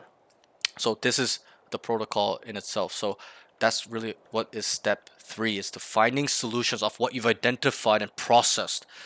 This is their individual setup. This is how they play as a whole. This is our solution. And obviously, it takes time to develop this. It took me a while to develop this arsenal of a playbook on having the answer right away, immediately, off what I can identify. But this is a skill you are needed to have to being a high level thinker, not just even a player, a high level thinker. You got to be able to identify, process, and find solutions, whatever it is. Okay, making money, getting bitches, getting good at games, sports, doesn't matter. Okay, especially in a team sport. Okay, so that's the third step. Step 4, I kind of rushed the gun a bit, but is to apply, plan, execute. That's how you can look at it. To make a plan off what we identified, process, and the solution we want to use, make a plan, and then we execute it, as in making sure during the round, mid round, you're managing them, making sure they're in the proper positioning. It's going to work. Okay, and then there's a hidden layer where you do step 1, 2, 3, 4, and you're in the middle of the round about to execute your plan, and you realize it's not gonna work. You gotta be able to be like, cancel, guys, cancel, stop. We're not doing this. We're gonna do something else, and you gotta redo that planning part quickly, milliseconds, and then find a solution quick, middle of the round, right? So that's that. But step 4 is will go like this, just like how I said. I kind of jumped the gun, but it'll go, guys. This is their setup individually. 1 B player, 1 mid. There's 3 A. Okay, they're fast rotating as well. They're super fast rotator, aggressive, running it down to where we contact. We're gonna run a fake, guys. I want two guys on A, 3 guys on B. Get ready to walk up. I want Sova to drone dart close. Jet make a lot of noise. Dash up. Maybe one person can watch our mid, and we're gonna end B. That's literally how I would do it in my own game. Obviously, it took a little bit longer because I'm trying to like make it make sense for you, but usually it's quick for me. It's milliseconds. I think about, okay, this they play like this individually. This is their style. Okay, this side's weak. Instantly, for me personally, once I've identified what their setup is, I know where the weak side is. Just logically, it just makes sense. If there's less people on one side, that's the weak side. There's only 5 people, it's an uneven amount of players. So if we know where one guy plays and it's only one guy or 2 guys, we take a 5v2 easy, 4v2 easy, all day, every day, even if it's a cipher. Okay, so understand that. So that's pretty much how this protocol works: is to identify, okay, the whole individual, process that information, think about where the weak side is or where you can make them move to create a weak side, and then find the solutions, create solutions, use concepts, whatever you want to do. And then number 4 is to apply, making sure the plan makes sense. You rationalize with your team. They understand and agree logically it makes sense. And then you guys execute. This is the most important. Making sure they are in the position to execute everything you have thought about, so that way it works. Okay, and I'm at a point, me myself, where my calls are 80% right. When I make a call off all this identification and my planning and stuff, it works. I get my team on the site for free every single time, and it's and not I don't only do it for myself. Even when I do sessions with my students on second session onwards, we play 3 games usually. And we talk in between rounds, and I help them. I literally make all my students get on site for free by just using this protocol, by understanding where they like to play, what they do, and then using a concept to move them to where we want to. I know it's a lot of information for you right now. Trust me, a lot of students have been like, "Whoa, what the fuck? This is a lot to think about," but gotta soak it in as best as you can. It's really important, because this will make or break you being an immortal player or you being just hard stuck forever. Okay, so you get to choose, but this is a tool and a skill where if you develop it and master it, sky's the limit. You'll literally develop a map hacking skill where you literally know where they are all the time, mentally image them, and then move them where you want to. You manipulate them, and then you go to a free site, the least resistance, the least risk approach. Okay, it's not about running it down into 4 people all the time. You know what's wrong with that, right? Logically, right? And that's a question. You know what's wrong with that, right? Yeah. Yeah, it's a high risk. There's a lot of people, right? So why should we take a 5v4 when we can take a 5v2, 5v1? And that's how you should play Valorant. Okay. So any questions on this protocol or checklist, if you want to call it? No, that makes perfect sense. Okay. Great. Good. Okay. So and one thing I'll touch on is I don't need you to do this once a game. I need this every single fucking round. I need you to keep your mind running and tracking on how they are switching it up. How is it the same? Oh, it's not the same. Now it's changed. Okay, now this guy's here. This guy. And I know it's a lot. Trust me, but this is what it takes to be a high level player. You gotta have that mental imaging skill, that ability to track, store, process information, as in where they play, how they like to play, have they played slow now, how they switched it up, stuff like that. And I'll give you an example. Even in your game, when did you identify they started playing slow? I know. You should know. Which round? Do you know which round? Can't recall, but it was far later on than Round much later than it had to be. 22. Round 22. That is 5 rounds too late. You lost the game at that point already. You should have identified that in round 17. Right as soon as that first round they started lurking on you guys on round 17, you should have been like, guys, they're starting to lurk on us now. Account for space. Guys, stop over rotating. Make sure we kill the rats. That's how I communicate when they're lurking hard on me. I am a type of player where I do not let these fucking rats lurk on my team. I'm that type of IGL. I'm serious. Nobody can lurk on me because I'm so, well, obviously they can if they find a really good timing, but I make sure we are accounting for every entry available for alert to get into our backlines. That's the type of player I am. Because I don't like getting shot in the back of the head. Do you? No. Right. None of my students do when I ask that question. So if you don't, then you gotta account for space and tell your team, guys, gotta sit. We gotta anchor and wait for these guys to walk down and lurk. We're gonna just destroy them. And that's what would have happened. It was very hard to watch for me and one more immortal player in the chat, but you know, it's a growing pain. You now know, can learn from this opportunity to know what to do now. And that's what I would have called, be like, guys, they're just running around on us, guys. Can we just sit still and kill them, win our ones, wait for them to walk down, just shoot them in the head, we win, right? But what happened? They go A, whole team rotates A, then they cut noise, then you guys believe they go B, so you guys start rotating, but they already inserted lurks mid, so they're dying in rotation, and so they are gaining an advantage, and they're actually setting up traps for you guys, and you guys are falling into the trap, okay? Because they're using their protocol, because you know how like it was 6-6, and then the first 3 rounds you guys were stomping them, right? They're running it down on you guys. You stomped them. They adjusted immediately. They're like, "Whoa, these guys are fast rotating, stacking. It's not gonna work. We're gonna have to open up the map." And that's what they were thinking. I know it, okay, because that's what they did from round. What round was that? That's round 15. They immediately started just lurking and just playing super cringe on you guys. Okay, so that's kind of what would happen if you don't. This game is an example of what would happen if you don't really focus on these things. Okay, so that's that. Let's move on. I know it's quite lengthy, but it's very important you understand this. This is like one of the main things I teach my students and make them master is this identification protocol. That's it. If you get this down, you'll be an immortal player very quickly. Okay, but that's that. And if you want to really dumb it down, like, oh, it's too hard to kind of put it into steps, think about it in tendencies and frequencies. How do they play as a team as a whole? What's their tendencies as a team? Wait, they're super aggressive, fast rotation, lurking, whatever. And then you find the frequency. Okay, it's all the time. Wait, they switched it. It's once in a while, here and there, etc., etc.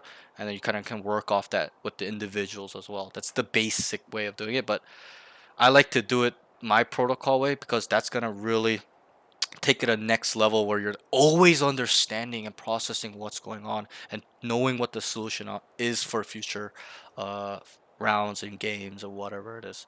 Okay, so let's move on. The next thing is aim. Not much here. Cons, slight inconsistencies. Okay, you're a little bit whiffing. Also, you are fundamentally shooting incorrectly with a Vandal, and I'll explain why at the last note. This next note is panic spraying. A lot of times when you're caught off guard, you're instantly spraying, panicking on them. You gotta be calm. Like you said, you're like, I have a problem with being calm. It's all about just focusing, breathing, and focusing on the guy's head and instant deletion. Okay, it's the same thing with an archer, a real life archer. Okay, do you think that guy's panicking when he's shooting the bow, pulling that bow back? It's like, oh fuck, it's heavy. No, Not at that all. guy is just fucking so focused, just breathing, focusing on that precision, and obviously that's like a more slower atmosphere. This is a very Valorant's a very low time of kill. It's instant deaths, but still, good players can have that presence of mind to instantly focus, refocus on deleting. I have that skill too. I haven't mastered it, but somewhat in me too. Where sometimes I get caught off guard, and I just refocus millisecond. I just instantly delete him, even though I got shot at first. I'm 130, and I just instantly delete him. And that's one thing I'd like you to understand with this note is that this game is a very low time of kill game. Okay, it's very quick, instant deletions. It's not like Overwatch where one guy it takes 30 seconds to kill one guy. It's instant milliseconds to kill one guy. And also in this game, you off that note, because the time of kill is so low, it's not important to shoot first. You have to understand that you getting the bullets off on him first does not necessarily mean you're gonna win that fight. It's who's more precise, calm, and more quick in reaction time. That is the true skill of aiming in Valorant. Reaction time, calmness, and then precision. Putting the bullets where you want it, not where the just anywhere on the target. Exactly where you want it. A bullseye, not just on the outside of the target, anywhere on the target. Exactly. If you want to shoot it on the outside target, shoot it on the outside target. You want it in the middle, you put it in the middle. You want it a little bit in the between, you can put it in between. That's the type of precision you need in this game. Okay, so understand. And I'll help you with some of the aim mechanics at the end after we go through these notes. Okay, but that's that. Okay.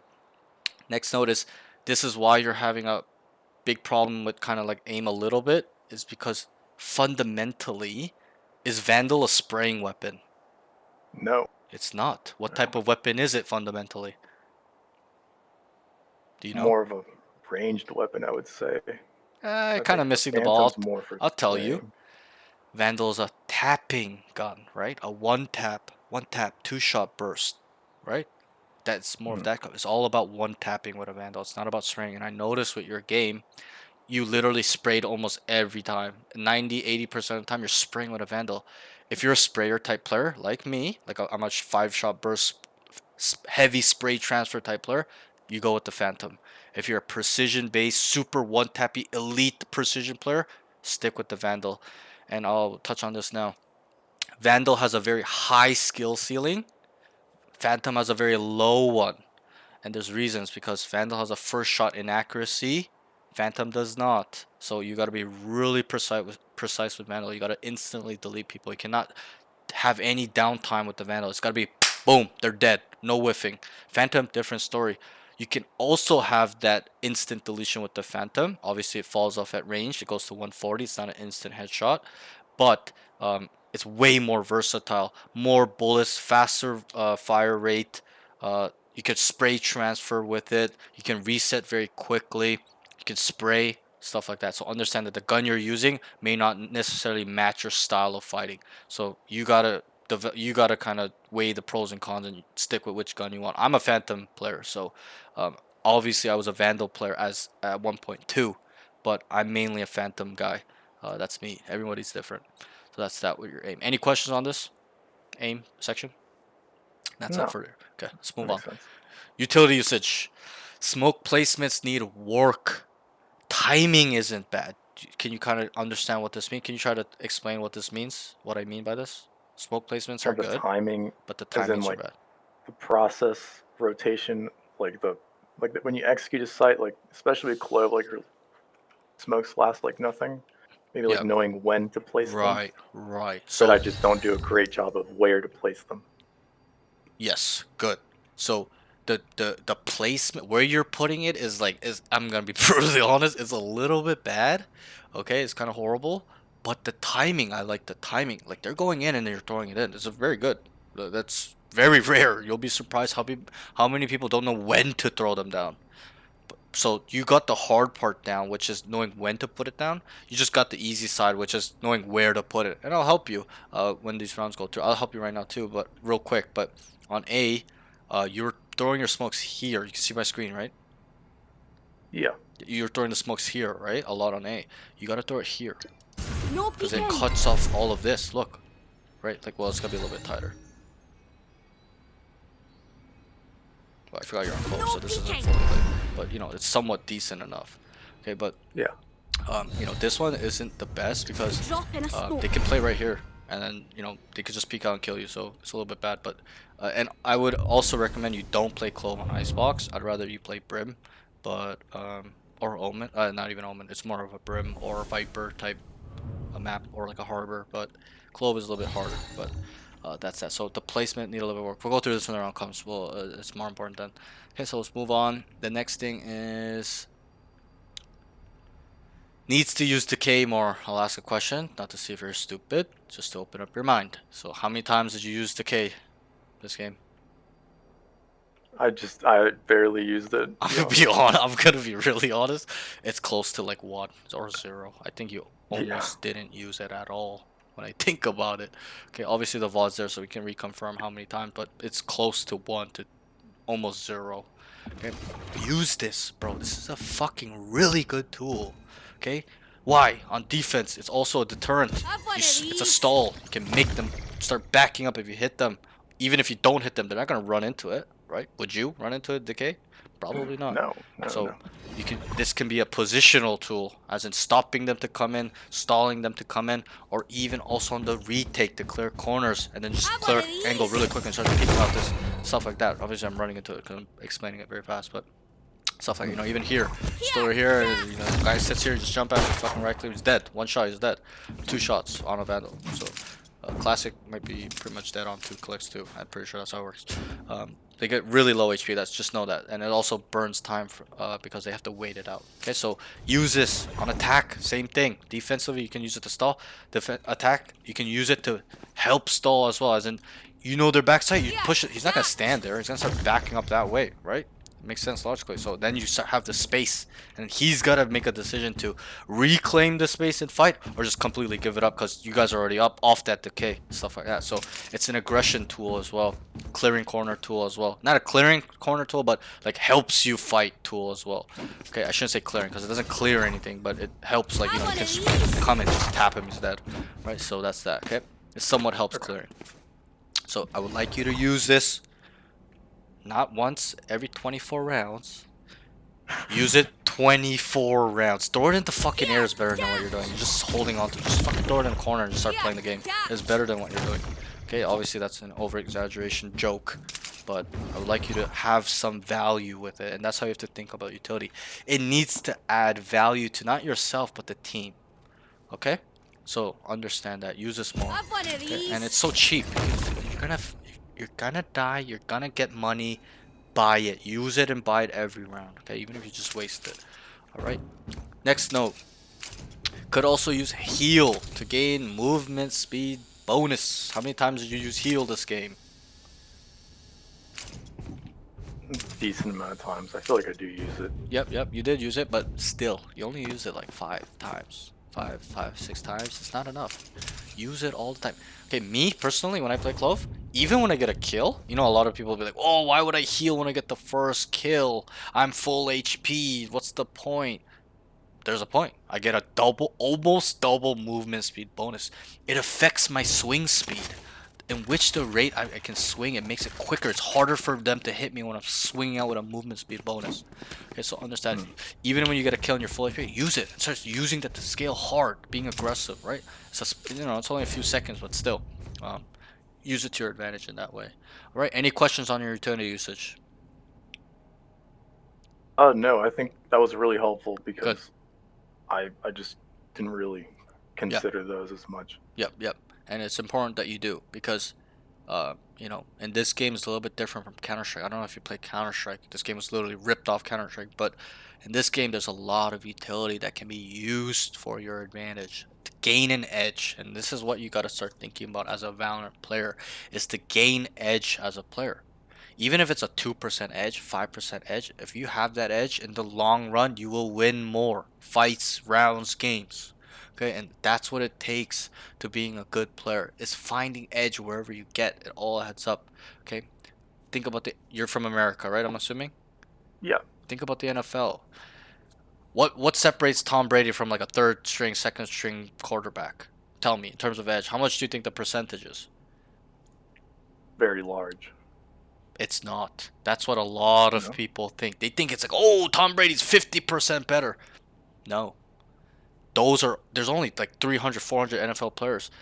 Bro, the edge from a second string quarterback or like a quarterback on a shit team versus Tom Brady, the edge is like 5%, 10% maximum. But that 5%, 2%, 10% makes the difference from him being a champion from him being a second string quarterback. Okay? So, and that's what I want you to understand, is that any edge, even if it's 1%, will make you a better player, will make you win in the long run, or win fights or rounds. Doesn't matter. Got to start working on these small edges. And I'm not saying you're not. I'm just helping you understand that that's what is involved from separating yourself from being the best to an average noob.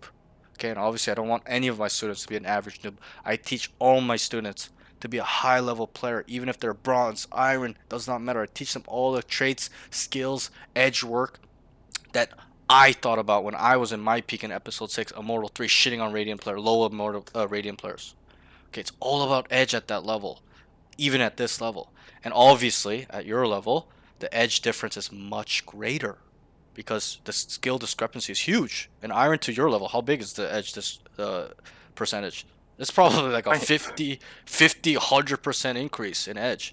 But the difference from an Immortal 1 to Immortal 3, the edge is not much bigger. The difference from Immortal 3 to lower Radiant, not much. Lower Radiant to top 300, not much. Top 300 to top 200, not much. It's probably like 5% increase. Number 10, top 10 to top 100, not much edge. It's only like a 5%, 3% increase in edge. Okay, so that's what separates you from being a 1,000 RR player from a 500 RR player. Okay, so try to soak that in a little bit. Try to find the edge wherever you can. All right, so that's that. Overall, I think your alt usage was very good. I wrote that in your pros. You use alt very well, very aggressively. You even called. You're like, guys, I have alt. Let's run it down A on round 4. You remember that round? So Yeah. that tells me you can understand what your alt does and can do. So that was really good. I like that from you. A lot of people don't even know how to use it, especially at your level. So that's that. Okay, let's move on. The next thing is movement slash positioning. This one didn't have too much. No, actually a little bit. 4 notes. Okay, he's a bit too aggressive when they have sight and man advantage. This happened on B a lot. How many times did you just run down in this area and die? When it was like a Way too many 4v3, 5v4, like 3 to 4 times. Okay, so you kind of have to understand that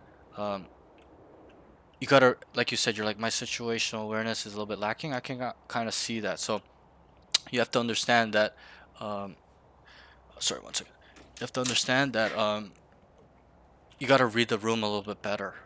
Okay, so to do that is to look at the clock, look at the player count, and look at the scenario. Is it a pre-plant scenario, like the bomb is not down, or is it a post-plant scenario? And a lot of the times you overheated. When was it? Was it a pre-round or post-plant?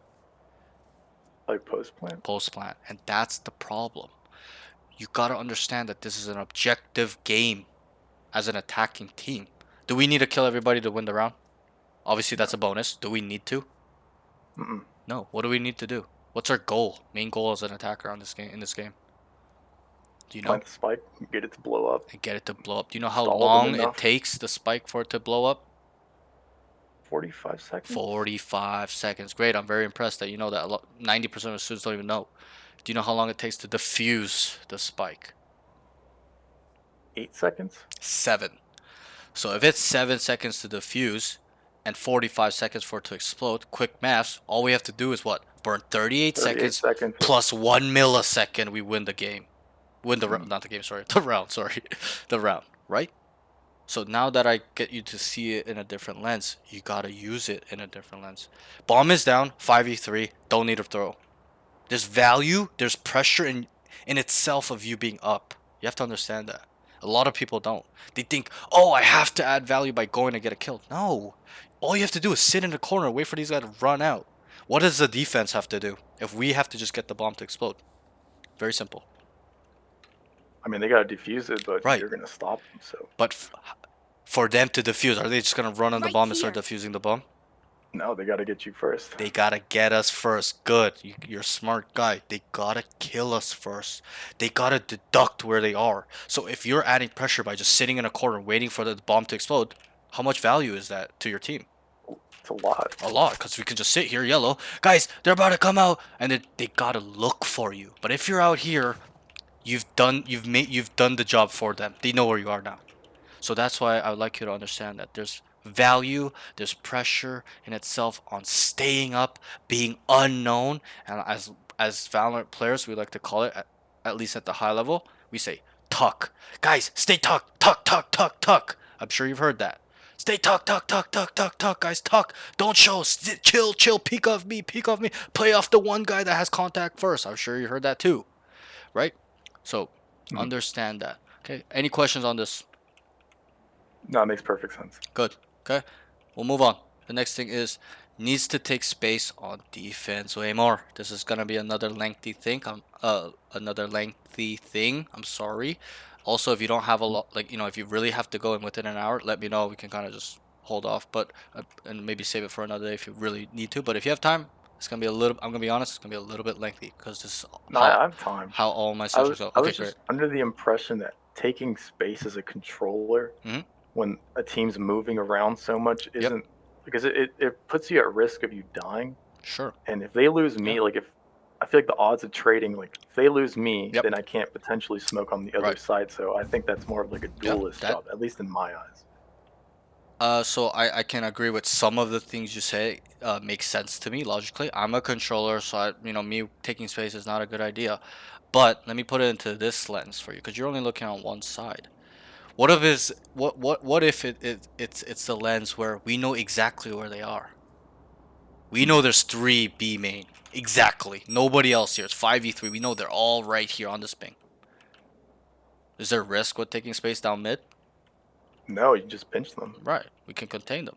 So understand that. Yes, you're right. Yeah, taking space, there's a lot of fucking risk. But when we know where they are exactly, that's the time to do it. And I'm gonna touch on this right now. It's gonna be a little bit lengthy, but understand it. It's gonna be a series of questions now, okay? Because I think you didn't take enough space. But I'll help you. This is a tool that you're gonna start using in your future games. Okay? If I walk down A main, okay, I'm Clove. And I just kind of started the round, I walked down. Guys, nothing A main, absolutely nothing. I hear nothing. Where are they? Let's say I got up to here and looked up to this line. I got right here. And I saw up to here. Nothing, absolutely nothing, boys. Where are they? Tell me, generally, They not have to be B specifically. or mid, Right. They're going to be just here anywhere else. or here. Right? Yeah. Now, if I walked out mid, where are they? Guys, absolutely nothing middle. I get up to here. Nothing. Where are they? Super simple. You got it. You're a A or smart B. guy. A or B. Good. Give you another one. Couple more. Okay. I walk down B. Guys, absolutely nothing. Got it. Nothing. Nothing here, A or boys. mid. Wait. Just wait. And then another of my teammate walks down mid. We have B and mid. Where are they? Super simple. Gotta be A. Gotta be A. Can tell you're a really smart guy. A lot of people struggle with this actually. Okay, now last questions. Not to see if you're retarded or stupid. It's to open up your mind. Okay, if we walk down mid, like I just told you, and B main and A, where are they? Super simple. If you get this wrong, there's something wrong with you. Wait, B. We mid? walk down A, and mid, and B. They might be behind us. Sure, but they're not behind us. Started the round immediately, and obviously this is not happening In often. spawn? In spawn. That's what I'm looking. They're here. Yeah. Obviously, they're not gonna be AFK there. Obviously, and honestly, I'll be honest. In this map, this does happen where they passively default Right around here. here, and the whole defensive team comes up, and they just know guys are sitting in spawn. Okay, and so one more thing I'll touch on is, but anyway, so great, you got it. They're in spawn. and now I can touch on this after you answer these questions correctly. 10 out of 12 maps in Valorant are in thirds, okay, icebox included. There's two maps that are not. Fracture is a map in quarters. B main, arcade. A main, dish side, satellite side. You know that, right, on Fracture? Yeah. Bind is a map that's in halves, even though there is a mid area. Okay, it's still A side short, and then there's hookah side market, A side market short, and then B side. So it's kind of just split down the middle. Okay, and I'll explain this to you. So if we were to walk down A main, which is 1/3 in this map, right? Our side spawn, like kind of our side spawn, like generally it's a third, right? Not perfect third, but their spawn, then their main, our side, and our spawn. That's a third, right? Mid, their spawn, middle area, our spawn. That's 1/3. B main is B main, their spawn, our side, our spawn, right? So if we walk down this third, where are they? The other Generally, 2/3. good. And it doesn't matter. I don't have to break it down for you because I feel like you really understand it. So if we have 1/3 and it doesn't, or any thirds, we just know where they are, right? It doesn't matter Mhm. what combination. If we have A and B, or mid and A, or mid and B, or all three, doesn't matter what combination. It's a deduction tool. It's math. It's simple deduction. If we have 1/3, they can only be in 2/3, and we're not dead on the first third, obviously. If we have all 3/3, they're sitting in a spawn. If we have two, they're in the last third, right? And this is Mhm. important because if you can take space and understand this very well and use it very well, not only will you know where they are, like you do, you're generalizing, you're like, oh, they're gonna be here, they're gonna be there. You're correct. Not only will you know that, not only will you know where they are, you'll now know what their options are. So I'll help you out Mhm. here. If we walk down mid and A thirds, we have 2/3, right? Where are they? The We have mid. 1/3. Right, where specifically? We have mid and A. Where B. are they? They're B. B. Now, we know they're stuck in B main. What can they do? What are their options from B main? Let's say there's 5 in there. They're pretty limited. Right, You but tilt them. try to what they are limited, you're correct. What are the limited options? Try to think logically. They can go back to spawn, which Right? is kind of risky, but I feel like they would probably Right? just try to force an execute onto B. Sure. So you got it right. Bingo. Absolute hallelujah. Let's pretend this is you. You said they can come back to me, right? They can come back and rotate back to A, or they can commit to B. If they come back to A, will you know? Yes or no? Yeah, you will Yes, you definitely will. feel it. Either through hearing noises of them running back. Let's say you're tucked and they didn't see you, you can hear them, or you took contact. You're fighting them. Either you're killing them or they're killing you. Correct? Yeah. So understand that. That's why taking space at the highest level, maybe not so much in your level, even in your level, it is very important. People don't understand that. They don't utilize this tool because they're noobs. But at the Mhm. highest level, this is the tool they use. Go watch pro play. That's how they gain their information. One guy has 1/3 locked down. They automatically know they're in the 2/3. Go watch any VCT game. That's how they play. A lot of the times, taking So space is information. Okay, and it's information on knowing where they are. And then when you know where they are, you know what their options are, and then you know what you need to do as well. Either to commit down and kill them or sit here and wait for the rotation. Right? Sorry, go ahead. What was your question? how would you go about taking space in a situation where the other team is defaulting? Right. Those are the times we don't take space. Is when we Mhm. actively know, guys, they're holding, waiting around, playing in spawn. It's this is a tool used when a lot of the times they are running in packs of threes, packs of fours, packs of fives. And they're Mhm. aggressive and they're leaving space open because that's what you will experience, you specifically will experience in your lobbies, is that space will be always unaccounted for and Mhm. unattended, and they don't even give a fuck about it. They're always four together.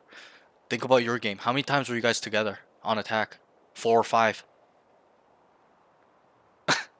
Almost all the I mean, time. there's yeah. Literally. So if the enemies were really smart and realized that, they could literally just have ran down mid and be A main from you guys every time you guys went B and shoot you guys in the back of the head. That's what good players do. So understand that. Obviously, if you identify on defense, guys, they're defaulting every round playing slow, then we don't need to take space aggressively. Why? And I'll ask, why do you think that is? What is default? Let's break it down. I mean, default, try to get info, try to get a Right. pick if they push out. And how do we get info and picks? What is the positioning of our team on attack, on default? What are we doing? On Are we attack, are we together or are we separate? you're That's separate. that's what I'm looking for. We're spread out. Default is a spread out information gathering slash fighting tool or a play for picks tool. One guy's B main, two guy B main, one mid, two A main, right? The default, right? So obviously, if you can identify that, it's that concept will not be optimal. You can take space on default. I've done it. Okay, but you already know what's gonna happen. Do you know what's gonna happen if we take space on default when we walk down A main? There's a good chance of you dying. Yeah, there's a good chance of you dying, but what I'm looking for is that there's gonna be a fight at hand. It's gonna be a 1v1, 1v2, right? Hmm. So understand that. Yep. Yeah, I guess if you're confident or you know who's lurking there, maybe you can take it Trust me, confidently. I'm a player. There's a lot of high level players where they take space against default and always win. It's not even a 50-50. It's a 70-30 for the defending guy because he's so good at taking space and he's so confident in his aim and he's so snappy or whatever it is. He's so smart in knowing where they play because he's kept track of where they play, what they like to do on default, whatever, and they destroy them. Okay, and that's like a next thing we won't touch on is a much more high level thing if you were to take space against default, but whatever, we'll kind of not talk about it because we're going to skip beyond this forever. But do you understand this taking space now? Yeah, I understand the importance and Good. when to do it. Good. And obviously you have to understand how they look at you too. If we take space every single round, what are they gonna know? We What take would you space every round. Yeah. They if the enemy were taking space every round, I'd position myself in a place Right. where I could take them out. Good. They would wait for you because just how you can identify if they're taking space on you guys, they're doing the same to you. They will know. Wait, he tends to take space on A every round, and the frequency is a lot every time. I'm gonna sit here and wait for him, and he's dead.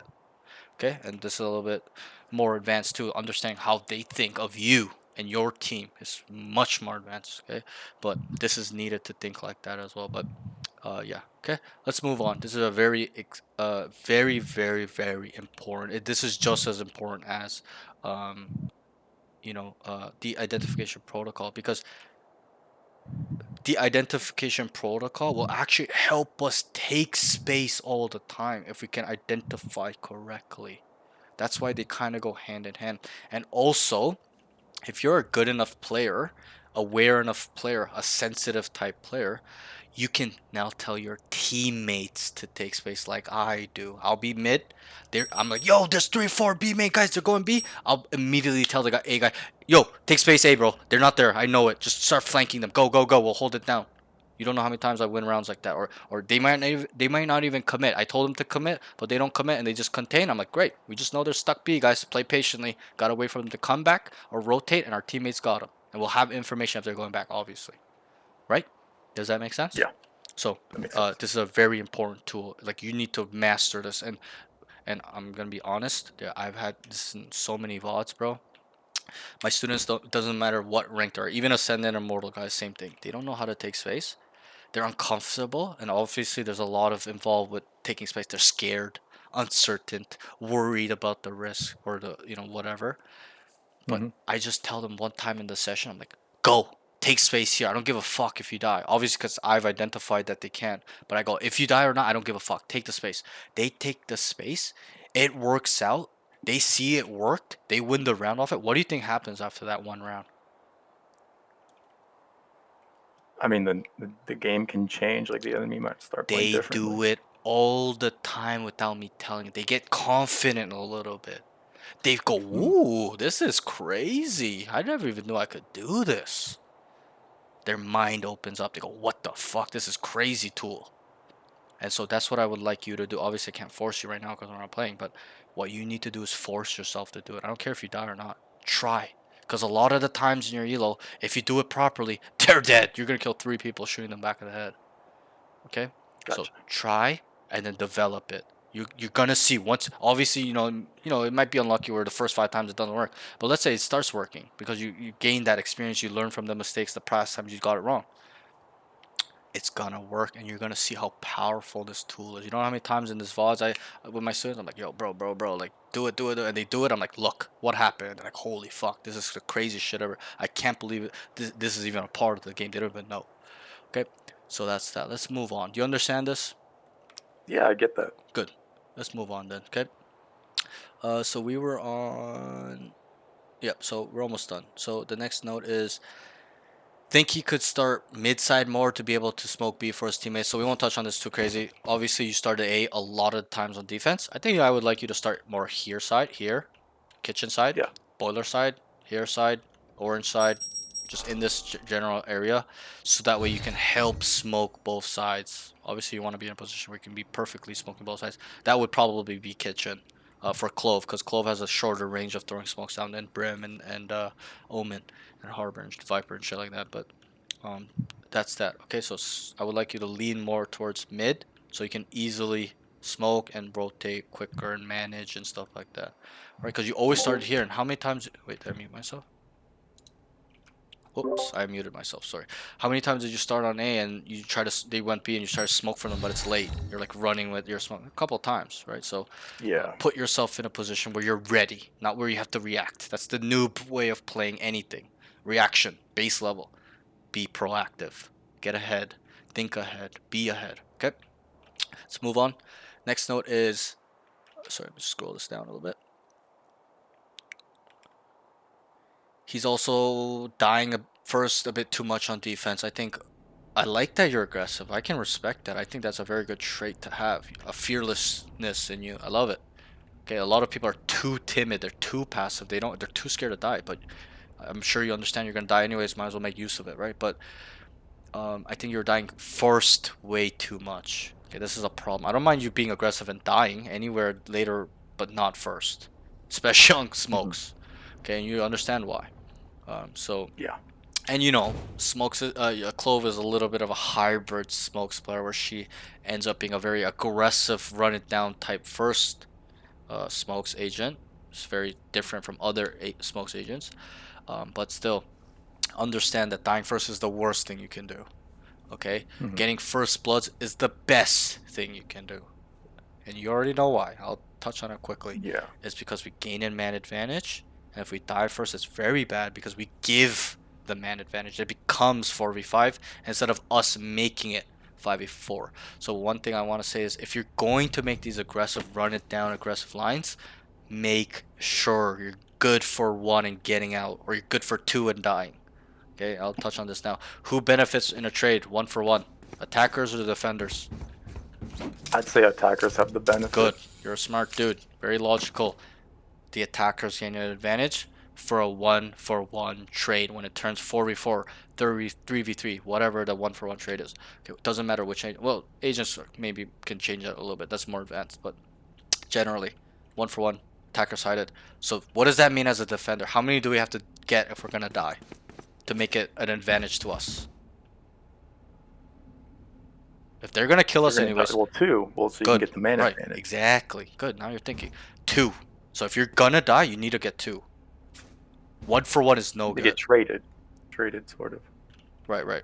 Well, it's so that we have the man up count, because 1-for-1 is not a benefit. It's you're putting your team at a disadvantage. Okay, or you get 1 and live because it's 1-0. Right, you kill 1 and they didn't trade you, so then that's an advantage 5v4. So that's how you have to look at it as a defender and attacker. Attackers, 1-for-1 trade is always a benefit. You can start taking site quickly if you kill 1 guy on site, okay? Because it's a 4v1. It turns if there's 2 guys on A and they kill 1, it's a 4v1, or you trade out evenly. It's a 4v1 on site, right? So that's where the advantage comes into play, because the defenders are usually spread thin, protecting and accounting for other space that they need to. Okay, so let's move on. In my mind, like Yep. when I take a duel like that, I think it's more advantageous if I take out like an initiator or Sure, someone who I yeah, feel that's- is a lot stronger. Of course, on like a attack. smokes agent, obviously, right? If you take out a smokes, it's fucking GG, right? Or like a sentinel, right? That's what the sole kind of play is for the attackers. They're trying to kill the sentinel. If you kill the sentinel, the site's free. You know that. That's like one guy, the solo sentinel. You kill that guy, he's dead. The site's free. It's GG, right? So Obviously on defense, slightly different. We're likely gonna try to want to kill their smokes is the most important. You kill their smokes, limits what they can do, and the options on how they can come in sight, stuff like that. Okay, initiator as well is just as important. Duelist not important. They're disposable.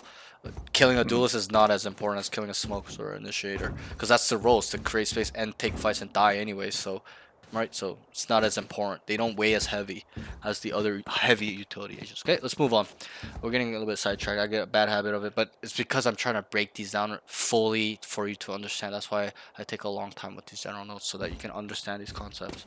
Okay, let's move on. Last note for movement positioning. I think he could start mid-side more to be able to smoke. Wait, did I write that twice? Oh wait, that's it. Yeah, that's No, I it. think you already got that one. Yeah, I got that one already. Oh, that's it. Boom, finished. Yeah. Okay, we're done. So game sense, mental game. Last con, 2 notes, not too much because I think this is pretty strong by you. You're pretty aware. Uh, I think you look at the minimap pretty well. You showed me that you do.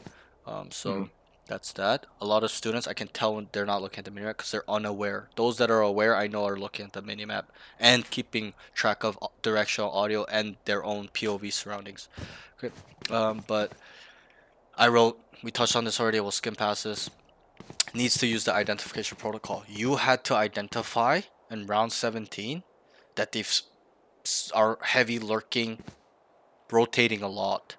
So this is where taking space actually would come into play, where you would either kill the lurker or cut off their rotation because they set up a fake or they pivoted mid-round, a mid-round call to rotate. Okay, does that make sense? Yeah. Okay, so I would like you to, like I told you, the 4 steps, master it, develop it.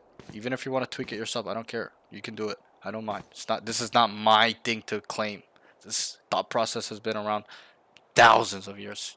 Ancient kingdoms had to identify: are they a threat? What they can do? What's our course of action? Okay, this is our plan. We need to be vigilant. Whatever it was, it has been around for so long. Okay, and obviously this is a video game, but still, it's a war in some sense. It's a 5v5 shooting game. There's territories to attack, defend, stuff like take over, whatever. So it's similar in some way. Okay.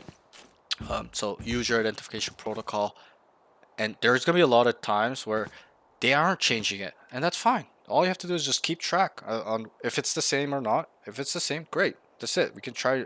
You keep using the same concept or find new concepts to use. Doesn't matter. But the important thing is that you're tracking when it changes is important. That's the key. So that way we can adjust, right? Because they were playing fast, then they started playing slow, and you guys didn't adjust. You guys were over rotating like they were playing it fast. Nobody knew.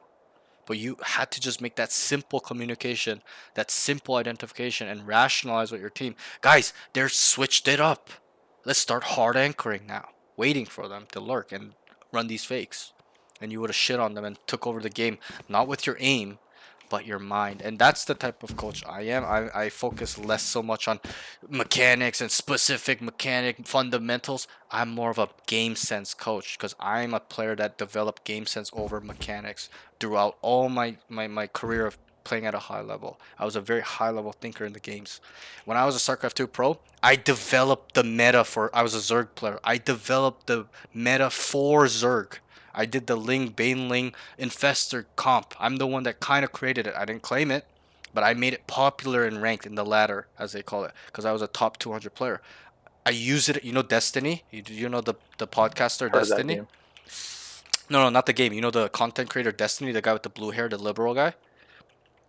I think maybe. Okay, well, anyways, he's Honestly, a don't think so. very popular political content creator right now.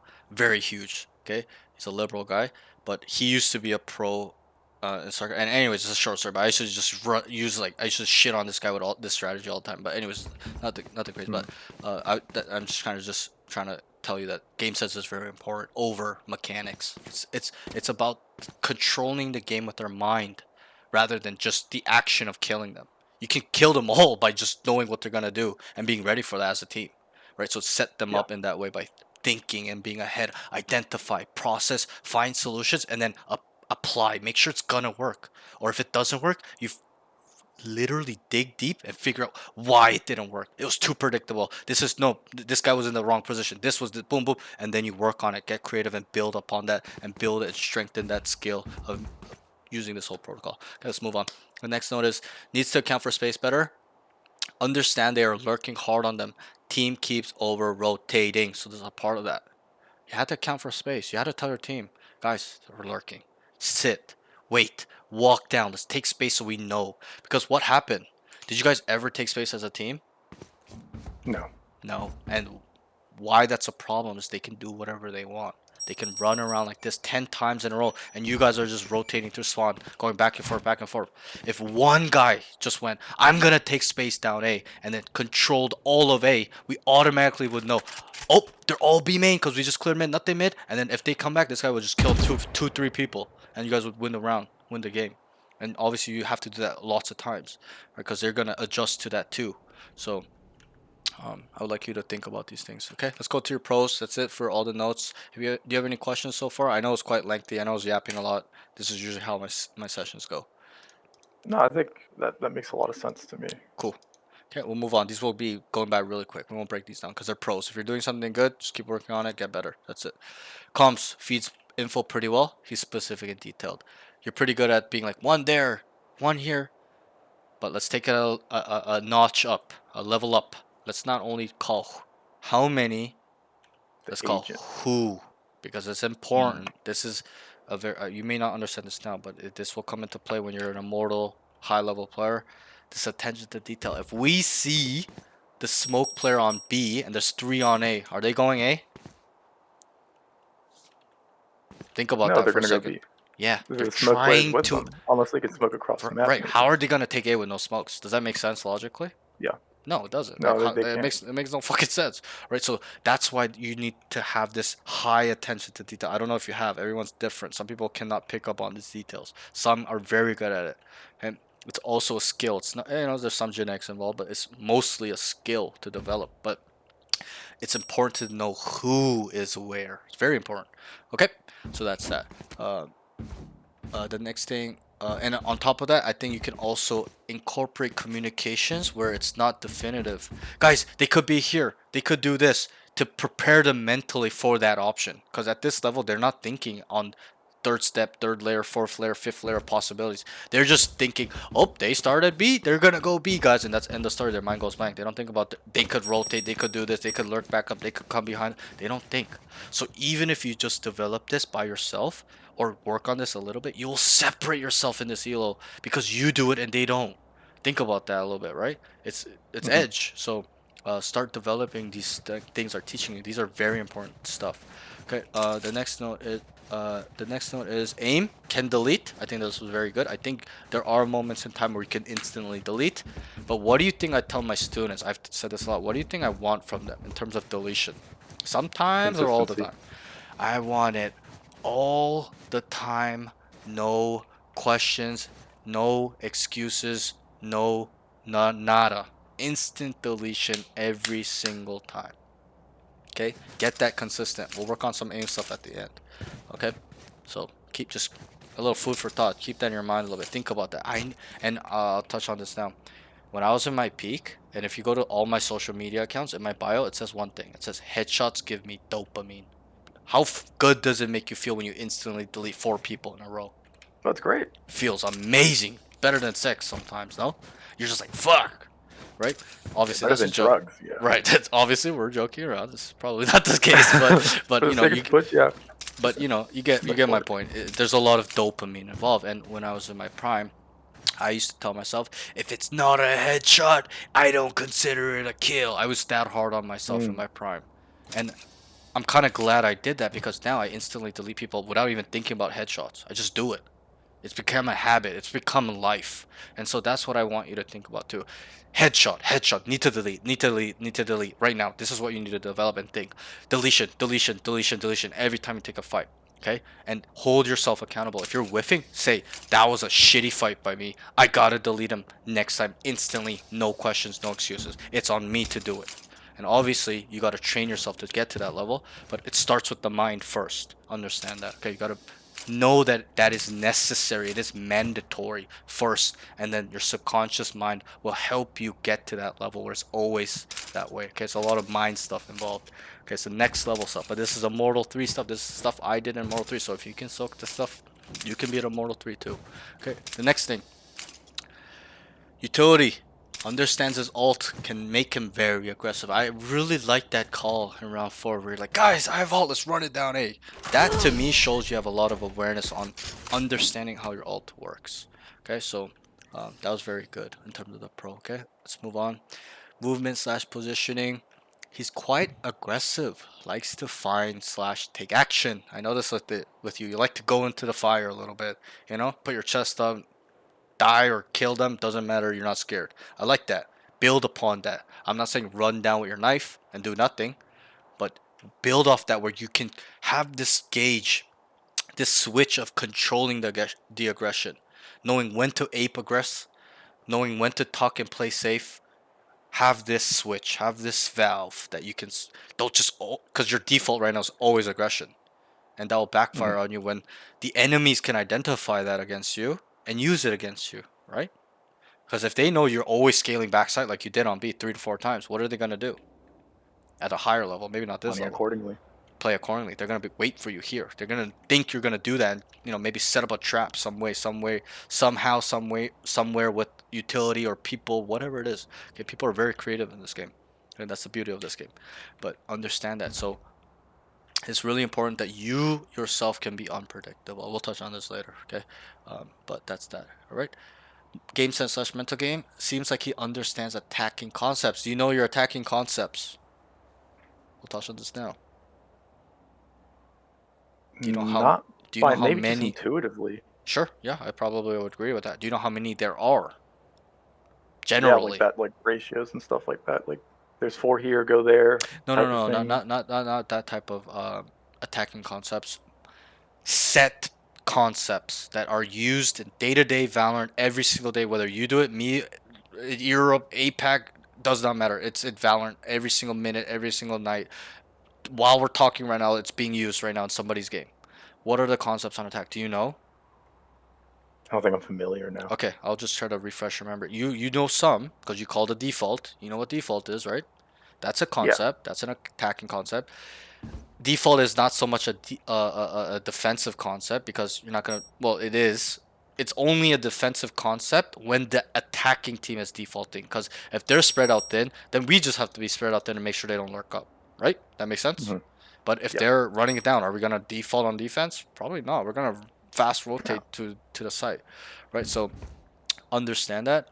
But sorry, I'm getting a bit lost in my train of thought. But what I wanted to say is that let's go through these concepts. So there's defaulting, right? Like there's running it down. We like to call it Yeah. executing. Guys, execute B, execute A. Let's run it down. Let's just hit, or you can even say hit. It's all the same thing. There's that. Do you know what Faking. contacting is? That's a You just make concept. contact and you cut noise or rotate like that, or No, so similar. I'll give you like a 0.25 out of a whole point on that. You kind of got it. It's cutting noise. So so I'll try to use it in an example. This is what I would say in my games. Guys, 3-man contact B. 2 people Right hold here. here. Okay, so what that would mean is they would hold the taking space guys, right? Because we are gonna assume they're gonna take space or whatever. Or we can, okay, I'll give a better example actually.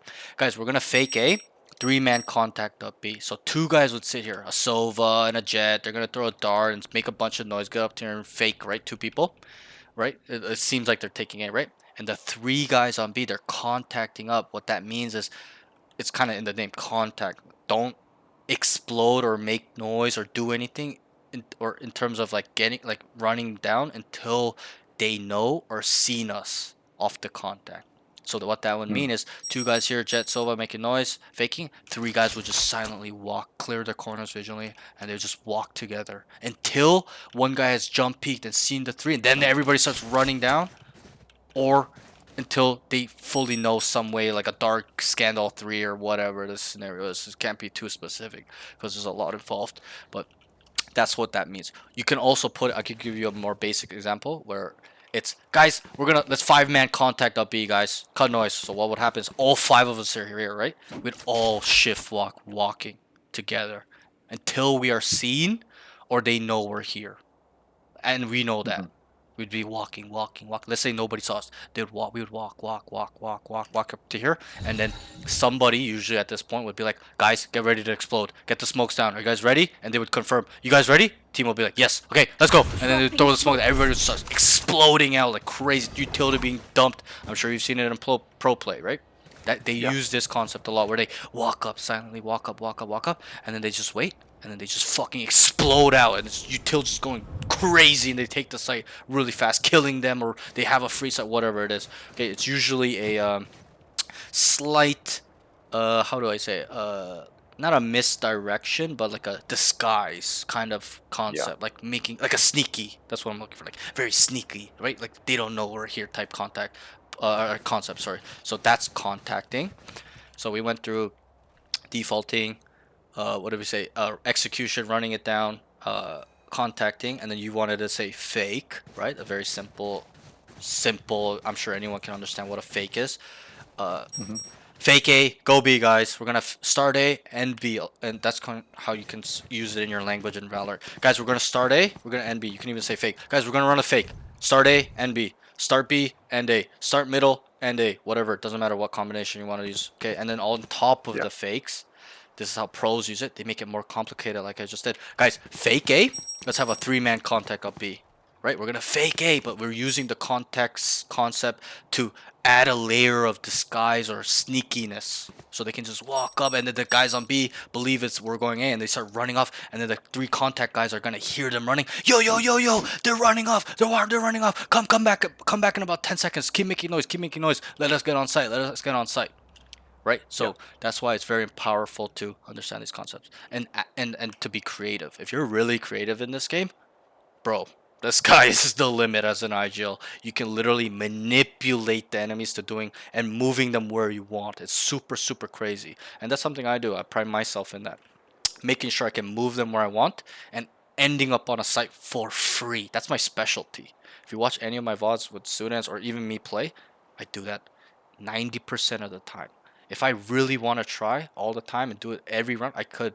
Obviously, there are times where I get on the site for free. We get on the site for free, still end up losing, right? They do a really good retake, stuff like that. But generally, I can get any team, most students on a site for free if I can kind of read the game, how it's going, or whatever my game, and just using the protocol and getting to move them, manipulate them the way I want them. Okay, so that's that. Right on. The next one is rehits. Do you know what rehitting is?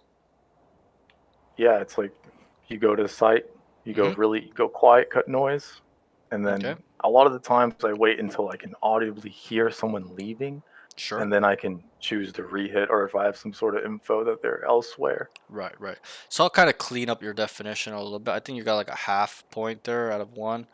So generally, you're not gonna start playing the game with a rehit. Who starts first round of pistol with a rehit? Generally, that's a question. No one. Like nobody. Nobody. Yeah. What rehit is more of a conditioning concept, as in you've conditioned them to use it, kind of like a fake. This is similar. You're not gonna start with, well, me, I start with fakes because they work all the time. But generally, you're not really gonna start with a fake, really, because you don't even know if it's gonna work. You don't even know if they're fast rotating for it to manipulate them to move to the first contact, right? So it's a tool that is used after you've conditioned them. For example, if we've ran fakes every single time for 5 rounds in a row, right? What do they believe as a defender? We're attacking, right? We've ran a fake on A to go B. Let's say, just for layman's sake, a simple example, we went A fake and B 5 rounds in a row. What are they seeing in their POV as a defender? What can they identify?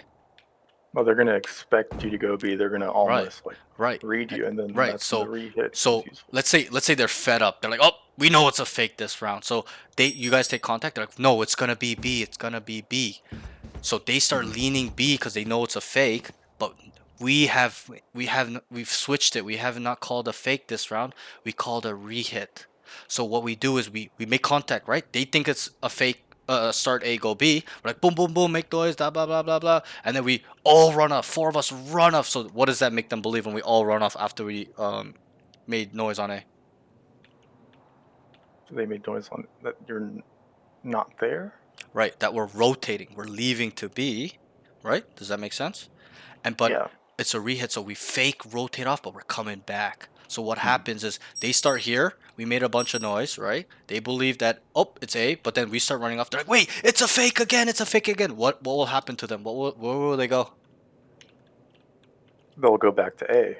If No, they no, they'll go back to B because we made them start on A, oh right? yeah, if they So go they'll A to start B running B because we fake. start running off. They're like, oh, it's a fake again. It's a fake A, go B, play again type shit. So when we start rotating off, they start bulking it, right? And then we just coming Yeah. back. So we've spread them thin. So it's more of a concept used when you've conditioned them. Obviously, you don't start off with rehit. And I'll be really honest, rehits are quite rare in the like even in ascendant, diamond, plat level and below. It's non-existent.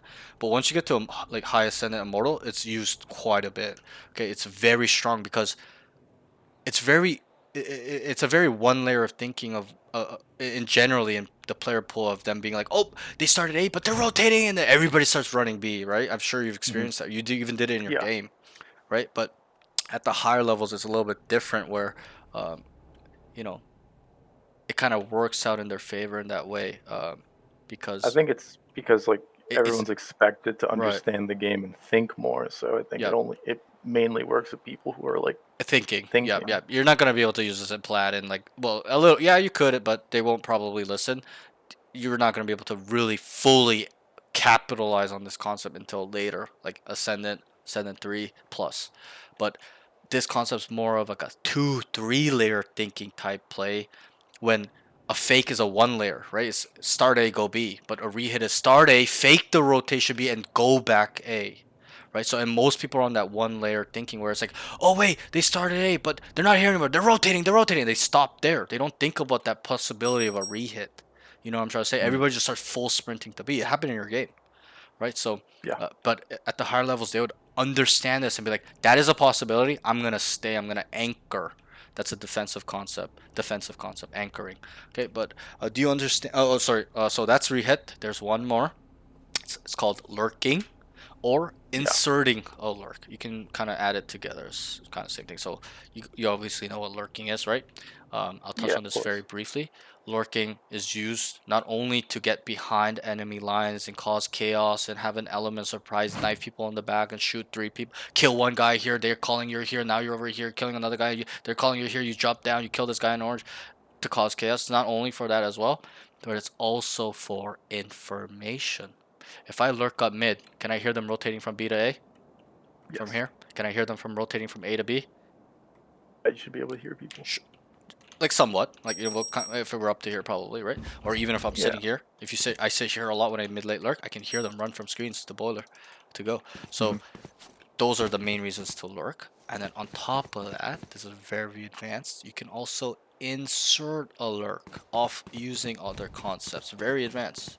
Okay, guys, let's start A and B, but we're gonna insert one of the 2 people here to lurk behind while we're going B, and he's gonna come late and kill them from behind or kill That's them what in that Reyna rotation. was doing last that Right, game. right. That's you experienced that firsthand. They were going inserting lurk on B mid A, and you guys kept over rotating, not knowing. So what happened is they set up traps. It's kind of like a trap play. That's how you have to think about it because it gains information, causes chaos. How much chaos did it cause on defense, bro? A A lot. I mean, you fuck have to ton. account for You like guys a kept going lot. like this rotating. One dies, then you come back, and then you're like, bro, it was fucking just so hard to watch. I wish I could have just gave you the answer, but I didn't want to because you have to learn, right, to understand that.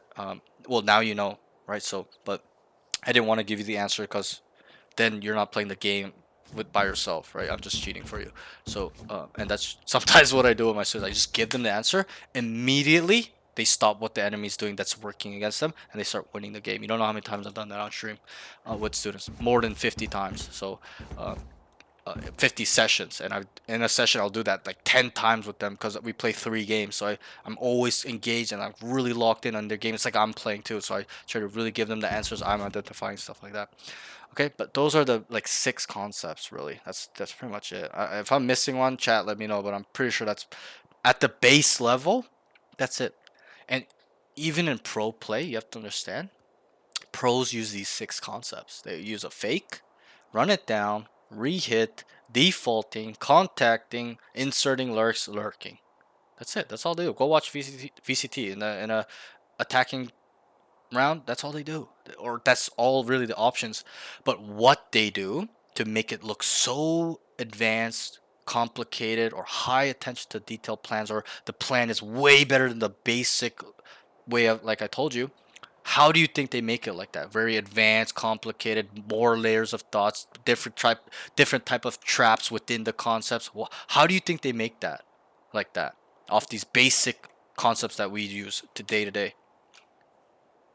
What I mean, tool are from they using to make it like that? info, Right. And how do we gain info? We've already talked about it. I don't want to give you the answer. I you want to see if take you can get it. space. You can What use else? util. What else is the main component? What did I say that was just as important to taking space? Nope. Lurking's Nope. Nope. important. Nope. Nope. The it's a checklist. I'm kind of giving the answer by saying that. Oh, the patterns and frequencies. The Is that? identification protocol, tendencies and Yeah. frequencies. That's how they make it way more crazy. Where they're like, holy, like these plans become like crazy, like a triple fake plus a contact plus insert. Like they make it crazy. They combine these concepts together and make it super fucking if I was on the team, I'd be like, what the fuck are we doing, right? But there's a reason for that. Why?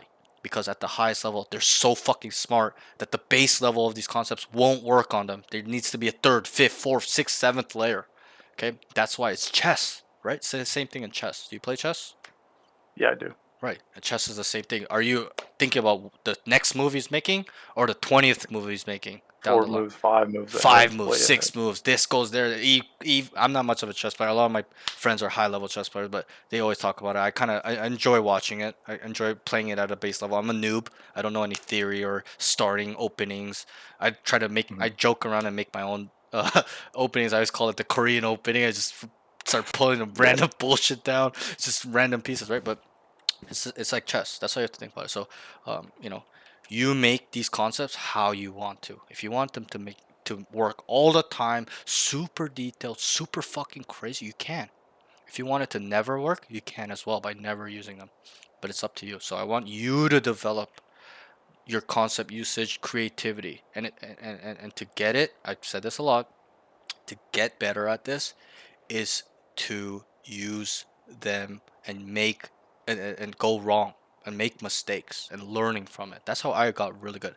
There was a period of time where I just randomly set a concept. I didn't even identify. I just like, up, run it down here. Let's run a fake. I don't know why I'm doing it, but I did it. But that made me better at doing it and identifying. Oh, this didn't work because I made the wrong identification. I built upon it, and now my calls are 80% right. Whenever I make a call, people are like, "Yo, bro, how are you so good at IGLing?" Sometimes I'm like, I don't know. Just got used to it. Kept doing it. They're like, aren't you tired of identifying and making plans and executing and thinking like so hard? I'm like, no, because I'm willing to do whatever it takes to win.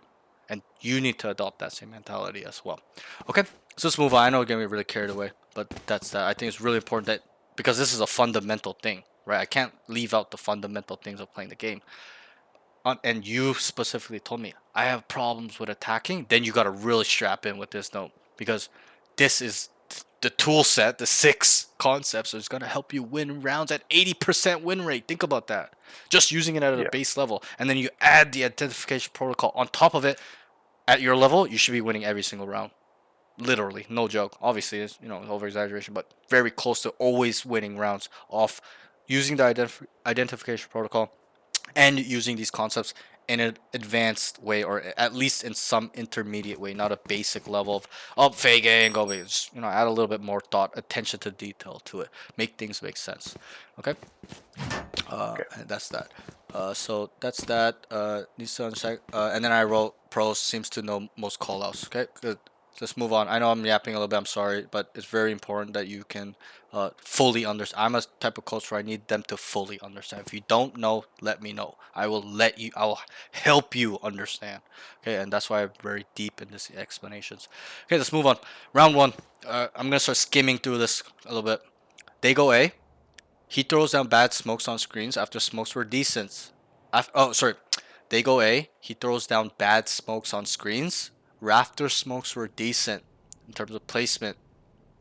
He scales back sight, kills 2 in post plant, whiffs on Omen 2v1, and dies to Omen, Jen, and they lose the round. Okay, so what happened here was you guys were taking it as a team. Rafter smoke. Drop in a Sorry, give me 1 smoke. second. Rafter smoke was really good. This smoke was very bad. I want it closer here if you can, as close as you can to it being not like a one-way for the enemy. I know you're on close, so I would recommend you not play close No on peeking. icebox for this sole reason, because the smokes can't cover everything. Obviously that's Yeah. really bad, right? But this is pretty much the best you're gonna get on screens. This smoke is kind of bad because you give them too much space. I'll touch on this briefly. You have to understand as well, your smokes dictate where they go. Okay, if you smoke there, Yeah. you know, they're gonna be No peeking. here, in the smoke, or behind. Smoke here, they're gonna be in the Drop in a smoke or smoke. behind. So understand that if you smoke here, where are they Drop in gonna a be? smoke. Right in here or behind, right? So you're giving them Behind, space. yeah. So that's why it's important that you make these smokes very snug and giving you guys space and not them space. Dropping Okay, smoke. so understand that placements were very good. Placement on screen was bad. Rafter was good. Timing was good overall. Okay, you came back site, killed one, killed another one, and then remember you saw the omen here. You worked on him like this. Remember that round? Yeah, I remember that. Here, I said this on stream. In this moment in time, you gotta know he's going that way. So this is a little bit of a more advanced thing called padding. You gotta know where he's likely to go, off you knowing who he is as a player, and off where he was last seen. So if he's last seen Right here, what here. are his what is his options of padding? Sorry, fuck. This happens when you're in the lobby too long. I Then mean, you're he dead. has to go the other direction. Right, he has to go back side to which way he did to kill you, or he can come front side to from screen side under you to maze, right? He has two paddings, right? Or he can sit there AFK. That's probably another option too. But you had to think about this a little bit because when I saw that, I picked up a small detail where where was he walking when you're whiffing on him? Was he walking under you to maze or was he going backside? He's going backside. He's going backside. So that tells me, and especially at this level, because everybody is very simple minded, he's going backside. Higher level, maybe a little bit different story. He's gonna try to outplay because he knows I know he's going backside, but he might switch it up. It's a little bit of a chess game involved there with the higher level guys. But Yeah. your level, bro, he's going backside. He's going fucking backside. Okay, so you have to understand that and not stay in nest. You stood in nest, sat there, and let him kill you. You had to reposition. I've got all Okay, the because does he time know in the you're there or world. not? Yeah, he definitely does. He does. So you're gonna die. So you gotta not only think about what you want to think about, you gotta think. This is very advanced. You gotta think about what the enemy know, think, feel, been fed the information, see. He knows you're there. Jump, go down the rope silently. Your Position party yourself sets back to foot me. I'll show you across right now. a Sorry, I'm frigid loading it. expanse. Secrets long lost resurface through the shattered ice. The cold is relentless. Roll to avoid frostbite. Okay, My you're here, ult right? is ready. Yeah. You knew he's going there. He knows you're there. You just stood here and died. You could came back down. You could even do the silent jump. I'm kind of I do it pretty bad, but right, like come all the way down and silent jump, and then kill him. Or you know, you could have even you could just take a brash approach and just start bunny hopping away. Just get the mace, start Yeah. holding down space, and then you got one teammate over here. Because he was there, right? He was in main area, and you were the one here, and you died here. And did we win the round? We fucking lost a 2v1. And she defused it 0.13. Like it was literally 1 millisecond, and you guys lost because you died so quickly. You had to play your life a little bit, play the mind game like that, micro adjustment and positioning. You know he's moving that way. You know he knows you're here. Jump down, move off, get the mace, get the backside, kill him, go screens, whatever. Get the rafters, doesn't matter. I'll let you decide on what you want to do, but I would like you not to stay here. Right here. Okay, that's all. Round 2, nothing crazy here. You guys aren't eco. They go B, 3v5 post plant. He kills 2. You guys lost the round. Nothing crazy there. I couldn't even write anything really. Nothing happened. You guys got destroyed. Round 3, they go B. He knows 1 is close and he's jiggling the angle. Enemy Reyna is holding. He throws. So, you remember this round? You're like, 1 close. What'd you do? You went like this, and he just instantly deleted you. What you had to do was just chill. Jiggle once. Yo, he's close. And who do we let take that contact? You or the duelist? The duelist. The duelist. So you had to be patient here. You're just fucking trying. You're just like doing this unnecessary movement, which got you killed, which limits your range of motion, your limits your range of smoking after you die, even though you can still smoke after you die. It limits it because it's better obviously to die here or here than, you know, fucking 20 meters away from the site. So you have to just call it out. I love the communication here. You fed specific detailed information. I would like to add that you should have said, Reina, Reina's close, Reina's close. If you knew that, if you didn't, different story. And then let them take the contact. Okay, you bait them. Smokes is a role. It's like the only role, maybe Sentinel, is included that can hard bait your team. They won't get mad if you don't die, will they? No, No, no, they'll let you do it. shouldn't be. Right, and I saw. I'll touch on this real quick. Sorry, I know I'm taking a long time, but I saw a short the other week about VCT smokes players. They gathered 4 to 5 8-pack smokes player, and they asked them, "What do you like about your role? Not like about your role?" And they all said the same thing. They said, "Smokes, you can't. I hate the role because you can't die first. You gotta play your life. You gotta be the last to life." They were saying it. Mind Freak was saying, some guy on RRQ.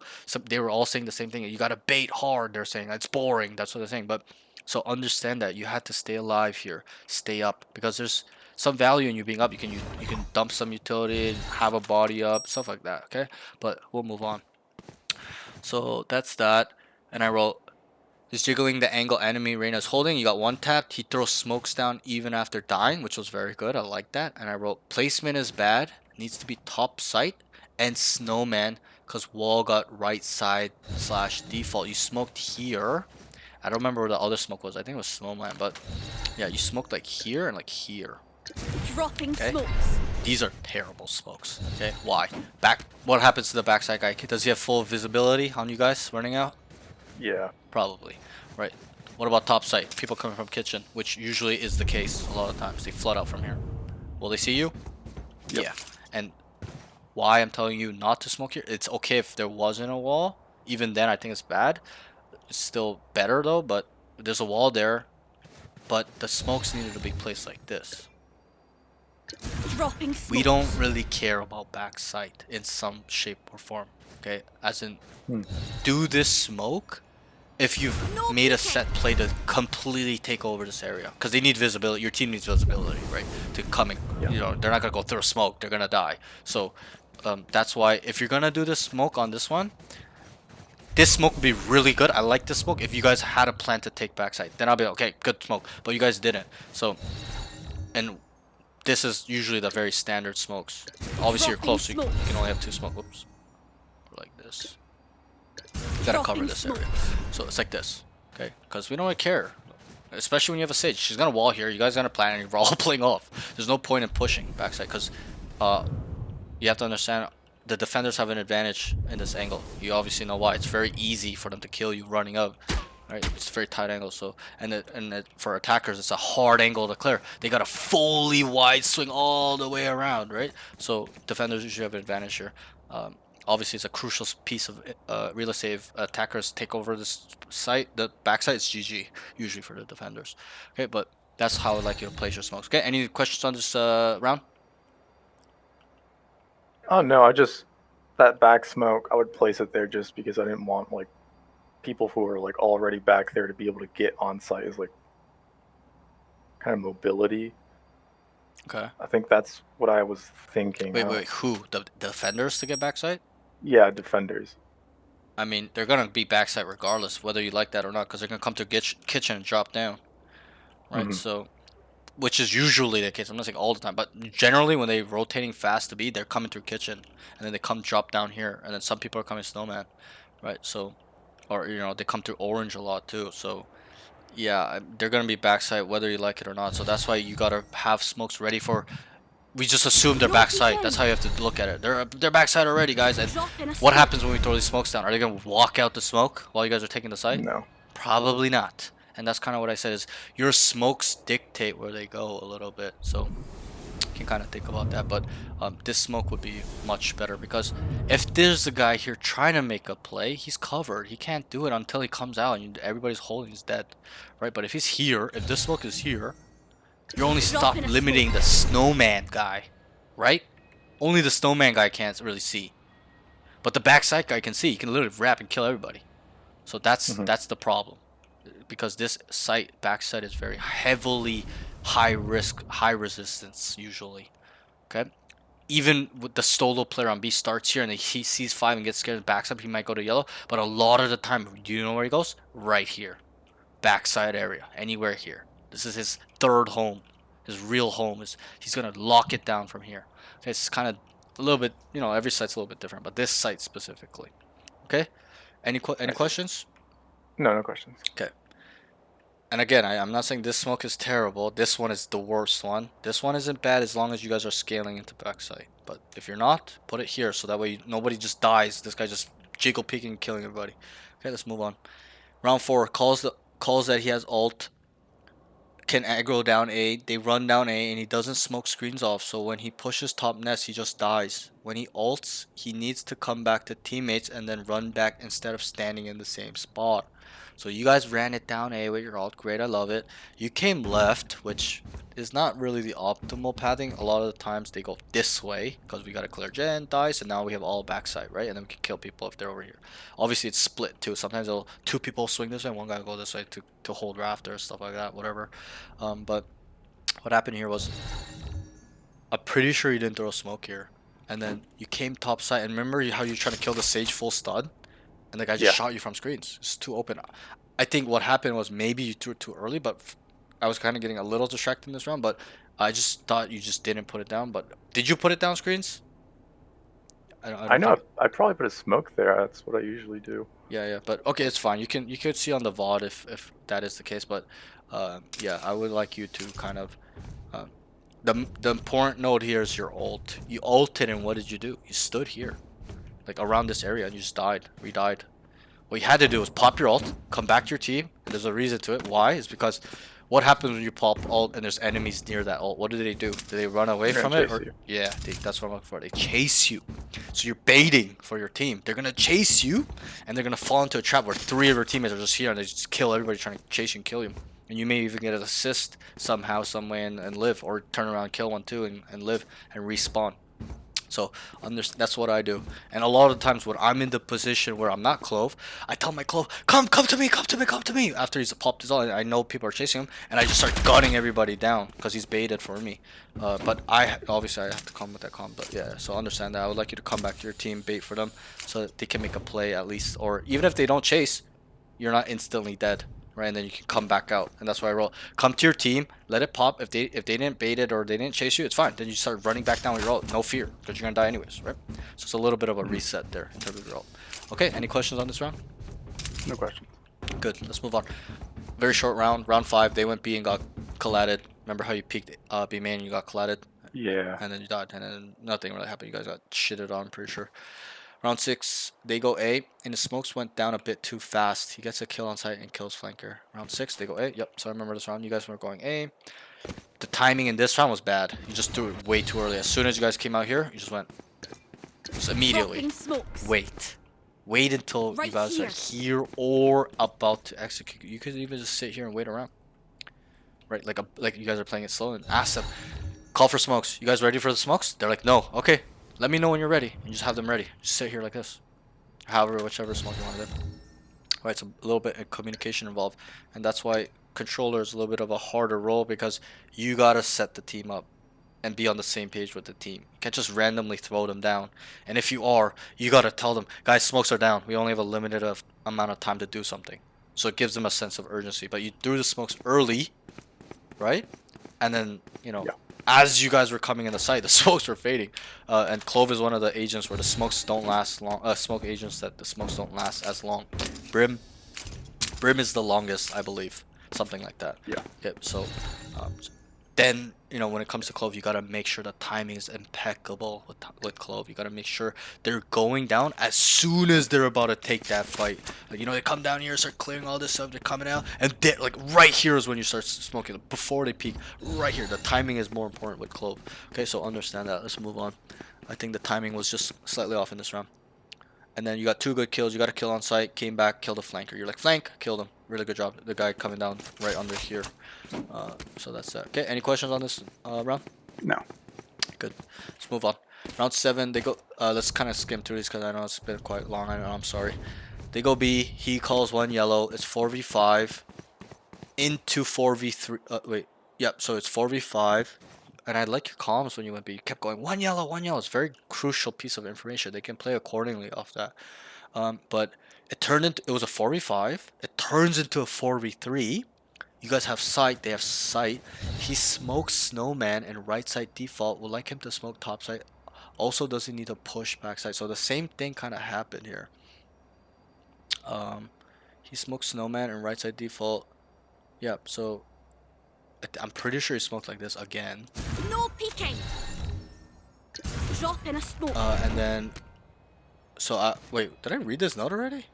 Maybe I skipped past it, or like I skipped to this one first, but maybe I didn't. I don't know, but I don't think I did. Maybe it just happened again. Wait, did I? Hold on one sec. Oh yeah, it did happen twice actually. Sorry.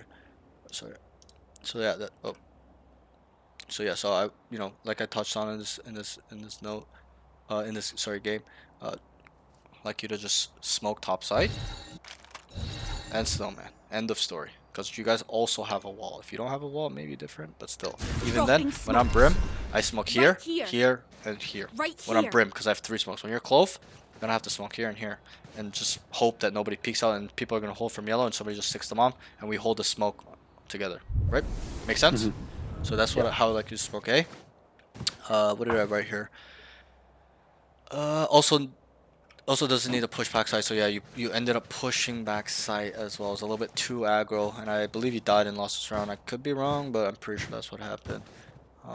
But regardless of the result, if you are going to come back side, what do you think I expect of you when you go back side? Well, if I do plan taking space backside, I should do that smoke. That's unideal, but Not I in guess terms of utility, just overall. If you are to push backside, what do I expect from you? Do I expect you to die, or do I expect you to kill everybody? well, I should kill everyone, but Yeah. I feel like that's a bit of a risky that- play. Well, but you went backside anyways and died. So Yeah. what I expect is if you're gonna go backside, this is how you have to think about it. If you are gonna take this risk, make sure you come up big. Because if you're gonna go in Okay. here and die, there's no point in you going. Right? What's the point? If you're giving a body for free, you're getting the man advantage, or you're dying for free. What's the point? Right? Might as well just go there and stay AFK and play off bomb. No? True. Does that make sense? Yeah, that makes a lot of sense. So that's what I expect. If you are gonna make, I'm not saying you can't. I'm not. That's not what I'm saying. I'm not that type of coach being like, you can't do this, gotta do this. That's not the type of coach I am. I let my students develop the way they want to do it, but I give them some ground rules. If you're going to take this aggressive line, make sure you're gonna kill at least 2 if you're gonna die. If you're not gonna die, 1 is enough. But if you're gonna die, 2 minimum, and I want more. Okay, so understand that you gotta be that hard on yourself, because what's the point of going there and dying for nothing? So understand, because that'll add up in the long term, not in just this game or one game. Overall, you're gonna always make that mistake of going there and dying and feeding. It's a grief. It's a feed in my eyes, right? There's pressure in itself in being alive, especially post plant. Understand that and utilize that concept, that thought. Okay, let's move on. They go A. He gets 2 good kills. Okay, they go A, he gets 2 good kills. That pretty much happened this round, nothing much else to it. Okay, round 9, they go B, he kills Omen, and they come out, he gets traded, comes back to team, and comes back out of smoke to fight Rain Up. Oh, I remember this round. Okay, this round I was like face palming. So what happened was, remember how he killed the Omen? Around this area somewhere, can't be too specific, the VOD's there. And then you came back to the team around here, and then you know how they put the smokes down, and you kind of went back into this area. Can't remember exactly where the smoke was, but came out here. Remember, you came out and you had a vandal. And you're just like this on the Reyna. Remember, you hit him 80, Oh, and the yeah. Reyna just fucking just went like this. And just one tap, you died. Right. So, and again, this falls into that same category concept, food for thought thing, where if you're gonna make this play, and wait, before I move on, you got 1 kill, right? Yeah. And you got back, right? You lived, right? What is that? 1-0, right? Is that an advantage to you? I should have kept that advantage. That's a mega advantage to you. Why? Because it's not even a 1-for-1 trade. It's not like you killed him and died. That's an advantage still. It's a mega advantage. You controller. killed one and you're alive, and it's a control. That's a mega advantage. All you had to do was sit around and wait for the bomb to explode. Play your life. Add pressure to the defenders to make them make a move. But what happened was you made a move and you threw. I even remember you guys lost this round, right? Yeah. So you kind of know what's wrong with that. And I'll touch on this. If you're going to make this move, what do I expect from you? To die to the Come rain out or big. kill him? Come up big. You gotta kill him here, and you did. You had a huge opportunity to kill him, but you whiffed because you're spraying with a vandal. So there's a lot of things involved, like you not weighing the risks and reward, the fundamentals of your gun, stuff like that. You just panic shooting, getting caught off guard. Okay, there's a lot involved. Obviously, it's not it's more than one thing, but if you're gonna make this play, come up big. That's all I'll say. Okay, any questions on this No. note? Okay, let's move on. Round 10. They go away and get completely wiped. You guys got absolutely destroyed. There's nothing for me to write. You guys, everybody got shitted on. Okay, round 11. They go B. We're already here. Great. He calls one yellow. Great. Love the calm specific. It's 5v3. Instantly started became a 5v3. Need to put down both smokes when they don't have back sight. When they don't have back sight, I don't like the deep snowman smoke. Needs to smoke top side snowman. Yep, so this is what I realized after. I'm like, bro, he just does the same smoke. If you guys don't have back sight, I don't like this smoke at all. If you're willing / going and have back sight, different story. Yeah, do the smoke. Dropping a Great, love it. smoke. But you guys really didn't, so you might as well have just done this smoke. Like the Dropping regular smokes. I showed you. Oh, oops, this one's bad. More like that. Dropping smokes. Right? Because, you know, they can't really kill the planner, and then usually what happens is this guy yellow holding this, right? They're holding the guy planning, so it's covered. And there's usually the main guys are holding the smoke. One guy holding top here, like here, right? So this guy will be protected with just these two smokes. Obviously, 3 is better if you can do 3. But that's that. Do you understand that? Yeah. There's no any questions? I know we No. touched on it like 3 times because you kept doing it. This is the 3rd time you made a bad placement and smokes. Okay, round 2 I missed. Round 12 I missed because I was getting really distracted with the chat. But we'll move on. You can watch the VOD to see how it went there. Round 13. Defense. They start 3A. He hears one belt, and they destroy them from there. Smoke placement wasn't bad. I remember you smoked. Trying to remember. I can't remember specifically. My memory is blanking out right now. I think it was somewhere here or like. Oh no, yeah, I remember it was right here. The smoke was right here, and it was good. I like this smoke. I remember being like, oh yeah, the smoke on the orb was good to myself in my head. But this smoke was pretty good, and you guys deleted them on the pistol. Remember how you guys were like struggling to kill the Sova? You're like here baiting him, and then your tail peeked and killed him, right? Remember that round? Yeah, I remember that. Yeah. So this was an overall pretty good round by you. Nothing crazy. Round 14 starts on A. Here's B. Runs and smokes B main garage. He can one way B main without come out. He can one way B main come out instead. So I don't mind this smoke if there is a line of view of your teammate, like as in they have it, like they're yellow looking. There's nobody there. Different story.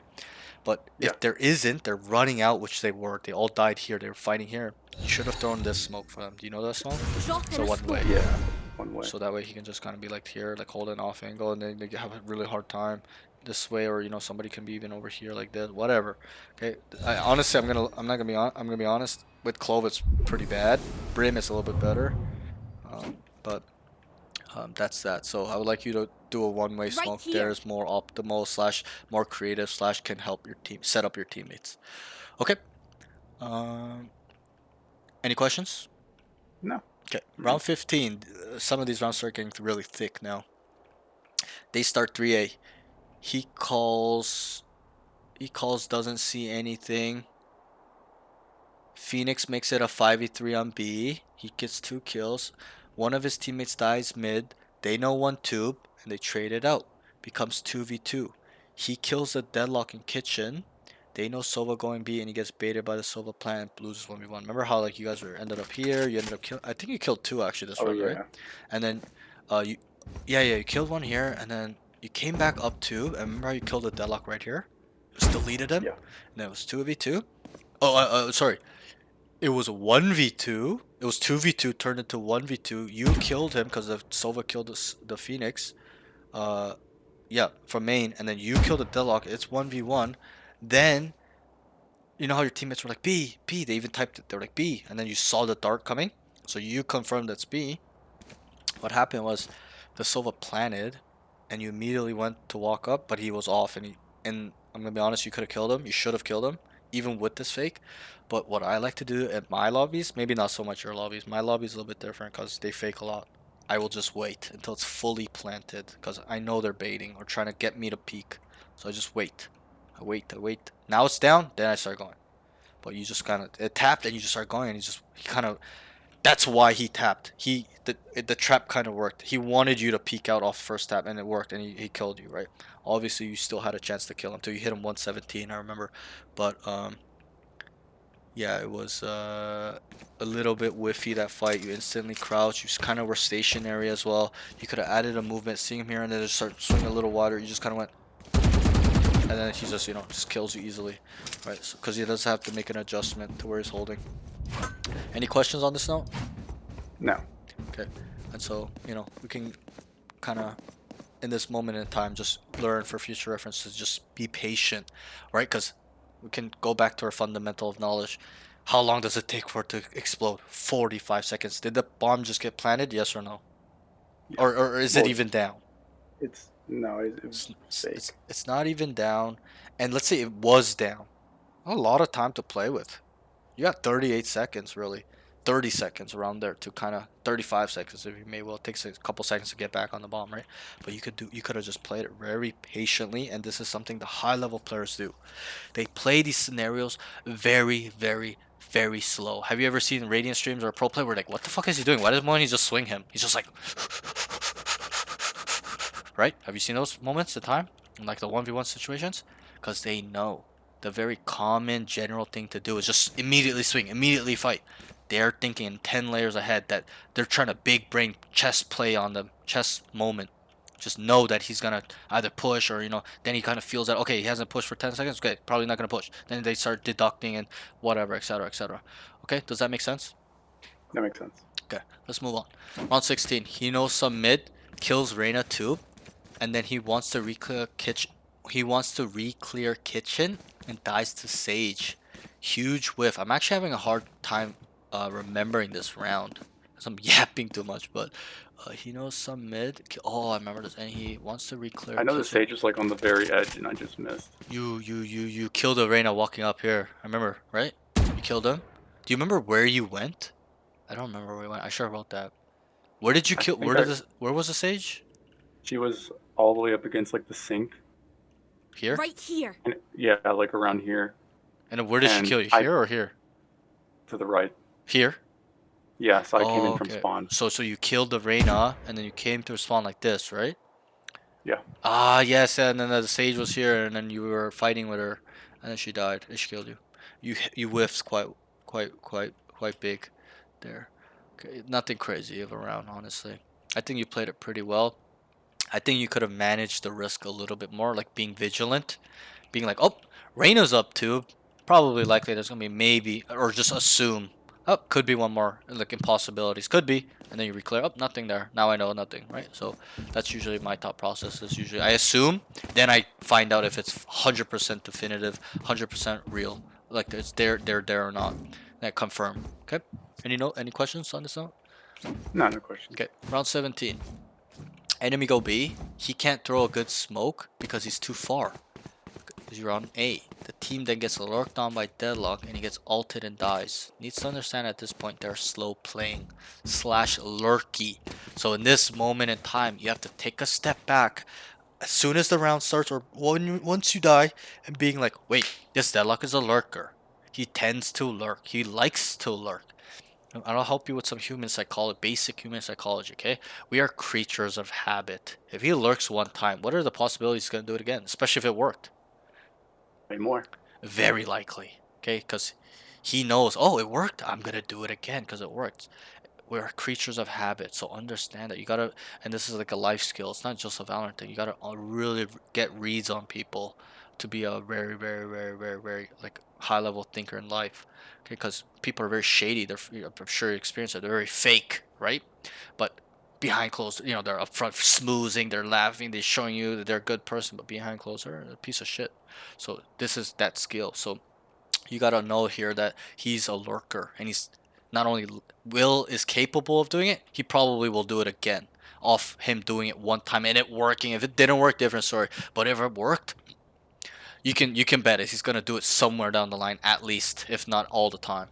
Okay, so yeah, you got ulted, kind of lucky, but this is this is the switching point where you gotta be like, okay, they're not running it down anymore.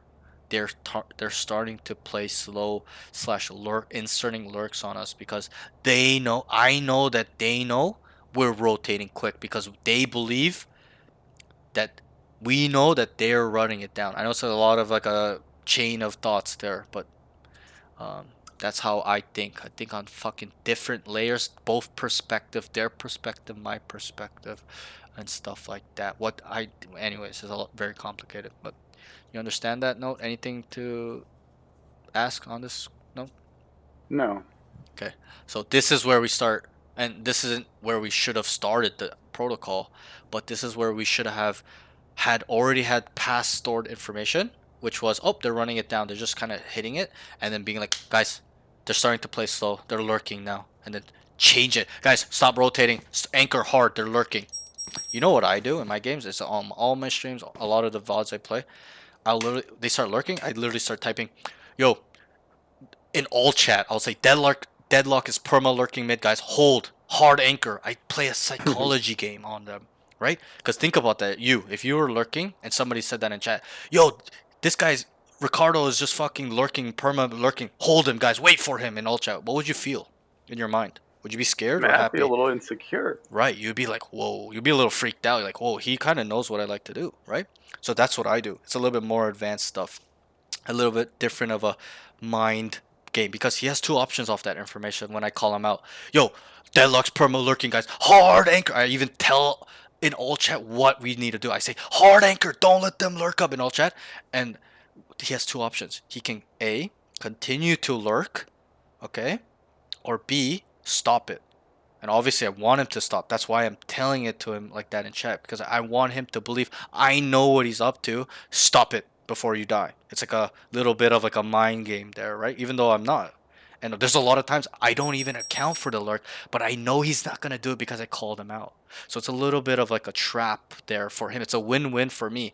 If he does do it, likely there's going to be somebody here waiting for him because we already know that. I usually tell my teammate as an adjustment, guys, watch mid. He's going to lurk. And I also say that he's perma lurking in all chat, right? And then he gets to kind of pick his poison. Stop doing it, which disadvantage to him because it's an advantage if it works and he keeps doing it. It's a disadvantage to us if he keeps doing it. And if he chooses to what did I say? If he stopped doing, yeah, it's a disadvantage to him. If he keeps doing, we're likely going to be holding and playing accordingly for that. Okay, does that make sense? Any Does questions? make sense. Okay, and I'm not saying do I've, that. I've never thought of using all chat. I mean, Yeah, dude, you don't know I mean, I've had what a I bit get of away a with. reputation on all chat, but like not like Bro, I'm a thought about different using it. beast, bro. I'm a different beast. One time, I'll give you a very funny example, okay? One time, it was a 2v2. I don't remember what map it was. Let's just use this map for example. It was a 2v2, right? One guy was here and one of his teammates were here. My team was here like this, positioned like this, and there's two guys here. I heard both of them. I was in this guy's POV. I heard both of them run off. Okay? I heard them both run off, but as they're running off, they cut noise. Like it was like a full run off like this. It wasn't like that type of runoff to here. It was a runoff like this. Okay, this is what I heard. And immediately, I knew they were going to go back A. So what did I write? I said, in all chat, I wrote, they're going B, they're going B, they're going B. And you know what I told my team? I said, yo, sit here, sit here. I heard them. It's a fake rotate. They're coming back. So what do you think happened? They came back, and two of these guys were waiting for them, and they just both died. And we won the game off that round. It was a very close game. It was like 10-10. But off that play, that type of mind game, I just completely manipulated them, right? It's like a next level thing. And so it's a very advanced. I would not recommend you do this because you got to really understand the human mind to do it and play off their fears and stuff like that. It's a different game. I play on a different level sometimes. But yeah, so that it can come into, you can really use it to come into play like that sometimes. So because they think you're chanting to mind fuck them, but sometimes I just say it how it is, and then they mind fuck themselves, right? You get what I mean? So that's that. Okay, let's move on. Round 18, they just got defaulted to death. Okay, bro, literally they just fucking defaulted you guys to death. Everybody lost their 1v1s. There was lurks coming up, etc., etc. Okay, let's move on. I know we're getting carried away a little bit. It's a lot. We're almost done. Okay, bear with me. 1, 2, 3, 4, 5, 4.5 rounds. Like 3.5 rounds. Okay, some are short. He hears a lot of main. He puts down decent smoke. Walks out smoke to kill Sova, droning, but he whiffs and gets traded. He ults and re-clears A main, but there's nothing there. And this was the moment in time where we're like, wait, nothing here. I think they left. I think they left. What happened? Do you remember what happened? I remember what happened. Your teammates I just remember there being like a wall, and then I didn't see anyone. I don't think I said Right. anything. Did I? No, you said something. It's in the VOD. You said, Hmm. wait, they're not here. I think they're going B because you ulted. You died. Remember how you were here? So I'll reenact it. Smoke was here. You had a Spectre. Guy was droning. You peeked him. You whiffed on him a little bit. You could have killed him. Some guy behind you traded, killed, or not traded, killed you. Then you came back. You ulted, came back, and then you re-cleared. And when you re-cleared, you saw nothing. So like, wait, nothing here. I think they're rotating. What happened? I looked at the minimap in that time. Your whole team started fucking booking a B off this communication. And what happened? They went back A. They ended up planning on A. Right? So a lot of things going on here. I think first thing is you should have killed this Sova. That's the first thing. You whiffed on him a little bit. Okay, because it was like 2 seconds of you fighting him, but you should have killed him instantly. And then the second thing also is that you kind of gave a false calm. What you needed to do was try to run out all the way to C and be like, oh, I don't really see anything, and then leave it at that. Don't say they're going B, because I'll ask you, did you know 100% they're going B? No, I didn't. No, I didn't know. You didn't know. Nobody on your team knew. We don't actually know. So you could have talked in possibilities. Guys, they could go B. You know, maybe two guys lean over, or like whoever you see on the map. Yo, Sage, whatever, Reyna, lead B, man. I kind of didn't really see anything. Somebody stay A. That's the type of player I am. I'm so vigilant. I'm so worried about the possibilities at hand because I know the concepts and how they're used, that I know all the options at hand. Where I'm, even if it's me, I'll anchor it. I don't give a fuck. I don't care if I saw nobody. I'm sitting here AFK until the bomb's down, because I gotta make sure we're not getting lurked on. There's a re-hit going on, especially at the higher levels. That happens a lot, right? So you gotta understand this defensive concept of anchoring as well for yourself and your team. You can also use it where like, yo, anchor, stay there, don't over rotate to your team, or you be like, I'm gonna anchor here, guys, go, whichever way you want to use it. Okay, but I think the miscommunication here was the key on using, yo, they're going B, and your whole team came and it was a re-hit, so kind of fucked you guys in the ass a little bit. Okay, any question on this though? No question. Okay, let's move on then. Round 20, very short. They got ran down on, lurked on. Bro, this round was hard for me to watch. I can't even write anything, honestly. You guys were just fucking running around. Just everybody's getting lurked on, dying, losing. Like, bro, like, what am I supposed to write, bro, at this point? But, right? But what I can say is that, and as I said, round 17 should have been that switch in tracking. You should have been like, guys, we're not playing slow anymore, fast anymore. They're lurking hard, and then maintaining that until they replay fast again. Be like, oh, they're playing fast again, and then you switch up all the setup or whatever you want to play accordingly, however the style or whatever you want to say. Okay, the adjustment would change, but you gotta keep track, store, process, track, and adjust that label you've put on them.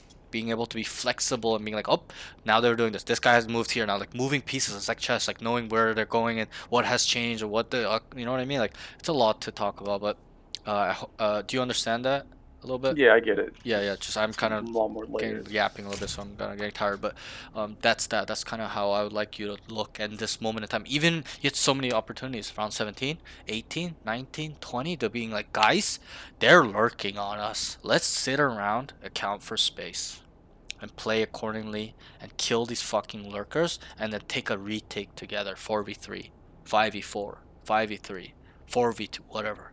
You guys would have a man advantage by waiting around and killing them. Okay, at this point, what I can give you the answer to, you would have to adjust by playing slow. yourselves, as in being patient as fuck. You guys have to wait and set up traps. You could even, there's also another option to set up plays to make pushes. Guys, 3-man take space A. Sometimes I do that. I'm like, okay, we're just letting them have all the space, do whatever they want. Guys, 3-man push out A. Do it right now. I don't care if we lose. Fucking do it. Okay, because it's taking space, right? Not maybe individually by ourselves, but with what? More than half the team. If 3 of us walk down A, fight for it, nobody's there, or even kill them there, it's even good too. That's a bonus if we take space and kill 3 people or 2 people, or they had a set a lurker or like a fake setup here, 2 people with the bomb waiting while they're making noise B, and they wanted to come back, and then 3-man push out, and they're all dead. We have the bomb now, right? So it's all about being creative and not being reactionary. You gotta be proactive and make plans to crush their plans. That's how you have to think about it. Okay, if the basic concepts don't work, you gotta get really creative and do whatever it takes to find a solution. Okay? Any questions? No. Okay, let's move on. Round 21. He throws 2 smokes on belt and then gets traded. Needs way better smokes. He also needs to understand they aren't ending where they are starting. A lot of fakes, rotations, misdirections are being used against them because they're fast rotating / over rotating. You guys were using the style you're supposed to use against a run it down team, or a run when they run it down, right? It makes sense. If they run it down A, what are we supposed to do? Sit around? Spread out? Probably not. Everybody should be leaning A if they start A, and we know that they run it down 3, 4, 5 times in a row, right? Does that make sense? Yeah. So you were using the adjustment was not there, so everybody was playing how you do when they're running it down because nobody made that call. And I need you to be that guy, to being like, guys, I've identified this, I've processed this, this is our adjustment, our concept or solution we're gonna do, and then step for us to apply. Okay, I want this guy here, boom, boom, boom, boom, boom. This is what we're gonna do. Boom, boom, boom, boom, boom, boom. And then once the round starts happening, you make sure they're in the position you told them to be in. Because I'm gonna be honest, a lot of the times in this game, even when I do step 4, even in immortal lobbies, I do step 1, 2, 3, 4, 5, and we're about to apply it. People start wandering off and they don't know, and I manage them. Yo, get back here. Yo, what are you doing, bro? Go over there. I told you over there. I'm very stern, assertive. I don't care how I sound. I don't care the fear or judgment of what they think of me, because I know what is best, because I believe I'm the best player on the team, right? So if you believe, and I believe, and you should believe too, you are the best player on the team. How many people are communicating on your team? Barely, like not very 0, many. nada. You alone. That alone makes you the captain. That alone makes you the IGL. That alone makes you the best player on the team. So with that being said, it's on you. This game was on you. I'm putting all the responsibility on you, even though it's a team game, because I deem you the captain. I deem you the IGL. I deemed you to find the solution and identify properly, and then find a solution and make sure your team's gonna execute that solution concept to destroy them. Okay? That's what I expect from you. So moving forward, obviously during this game you didn't know, but now you know. I'm giving you the recipe to destroy people all the time. To be a high level thinker, not just a player in Valor, in life. This is a life skill to being fucking 10 steps ahead of somebody's thought processes and adjustments, what they're doing, stuff like that. It's the mind game. This is the art of war, the mental art of war that you gotta get down. It's very important. Okay? It's been around for thousands of years, so there's no excuse. It's within us instinctively, biologically. It's a part of us in some way, shape, or form. Our ancestors used it thousands of times. Okay, so understand that. Um, off this note, yeah, that's pretty much it. You just have to understand they're starting to switch up, and then you gotta use solutions, and that's like that, stuff like that. Okay, any questions on this note? No, no question. Okay, good. Let's move on. We got 2 more. That's it. Round 22. Now he understands they are playing slow. This is where you said it. You'll hear it in the VOD. You're like, guys, wait, they're playing slow now. But it's fucking 5 rounds too late, my friend. At this point, you've already lost the game mentally. The adjustment war, you lost. Okay? Why? The adjustment was too late. At this point, it's gonna be a long. I'm not saying it's insta loss, but what happens at this point when you adjust too late? What do you think they're gonna do once they figure out you've adjusted in round 23? They're 'Cause gonna they have, readjust. yeah, they're gonna immediately start playing fast if they're thinking smart players. Because, oh, wait, it took them 6 rounds to figure out we're lurking? Oh, guys, let's run it down. They're probably gonna be sitting around defaulting on defense. Right? Does that make sense logically? Yeah, that makes sense. Right. And so that's a lot of the times what happens. If you correct it immediately, they run out of options. They get lost. They don't know. They don't have a read. But they have a read because you let them get away with their adjustment for too long. They're like, ha ha ha, we've conditioned them now. And that's what happened. So understand the power in the mind, the thought processes in this game. It's not just WASD, shoot people in the head. Nope, they're going B, we're gonna run B. They're going A, we've got to rerun back A. Get proactive, get ahead in the thought processes in your play, being a monster in thinking, adding fear to them because you're like adjustments are so quick, so fast. They're like, holy fuck, they just know everything we're doing because this guy is so good at identifying what we do, and the solutions and concepts he's come up with are so good. I want you to be that type of player. Okay? So understand that, and really, really try to soak this in a little bit because it's important. I teach this to my students. It's not about shooting, carrying with your aim. Yes, that's important too. But I'm a coach, I'm a player that values the mind side more, the game sense side more. It's way more. You don't know how many games I've taken over without dropping a kill. Literally just bottom fragging, doing nothing. IGLing my whole team, setting them up. I don't care about my score as long as we win, right? What the fuck? Just make adjustments every single time. Keep my mind running for the team, not for me, for my team, so we can win. So that's something I would like you to think about and work on a little bit more. Okay, let's move on. Uh, so on this note, now he understands they were playing slow. He kills two, but still not enough. They're playing reactionary. Needs to be ahead and take space sometimes too. So on top of that note, remember what I told you? I said, why should we take space? How can we take space? And you're struggling to answer. I'm like, we touched on it. I said it's just as important as taking space. Is using the identification protocol. If you know where they start all the time, generally they're big pack, we know where to go. It's the opposite side. And I'll give you some tools right now. Generally, what I use to take space very well and effectively, where it works almost all the time, is, and there's two tips. The first tip is to listen. So start of the round, right? Sit here, 3 seconds, 4 seconds, immediately focus on the sounds.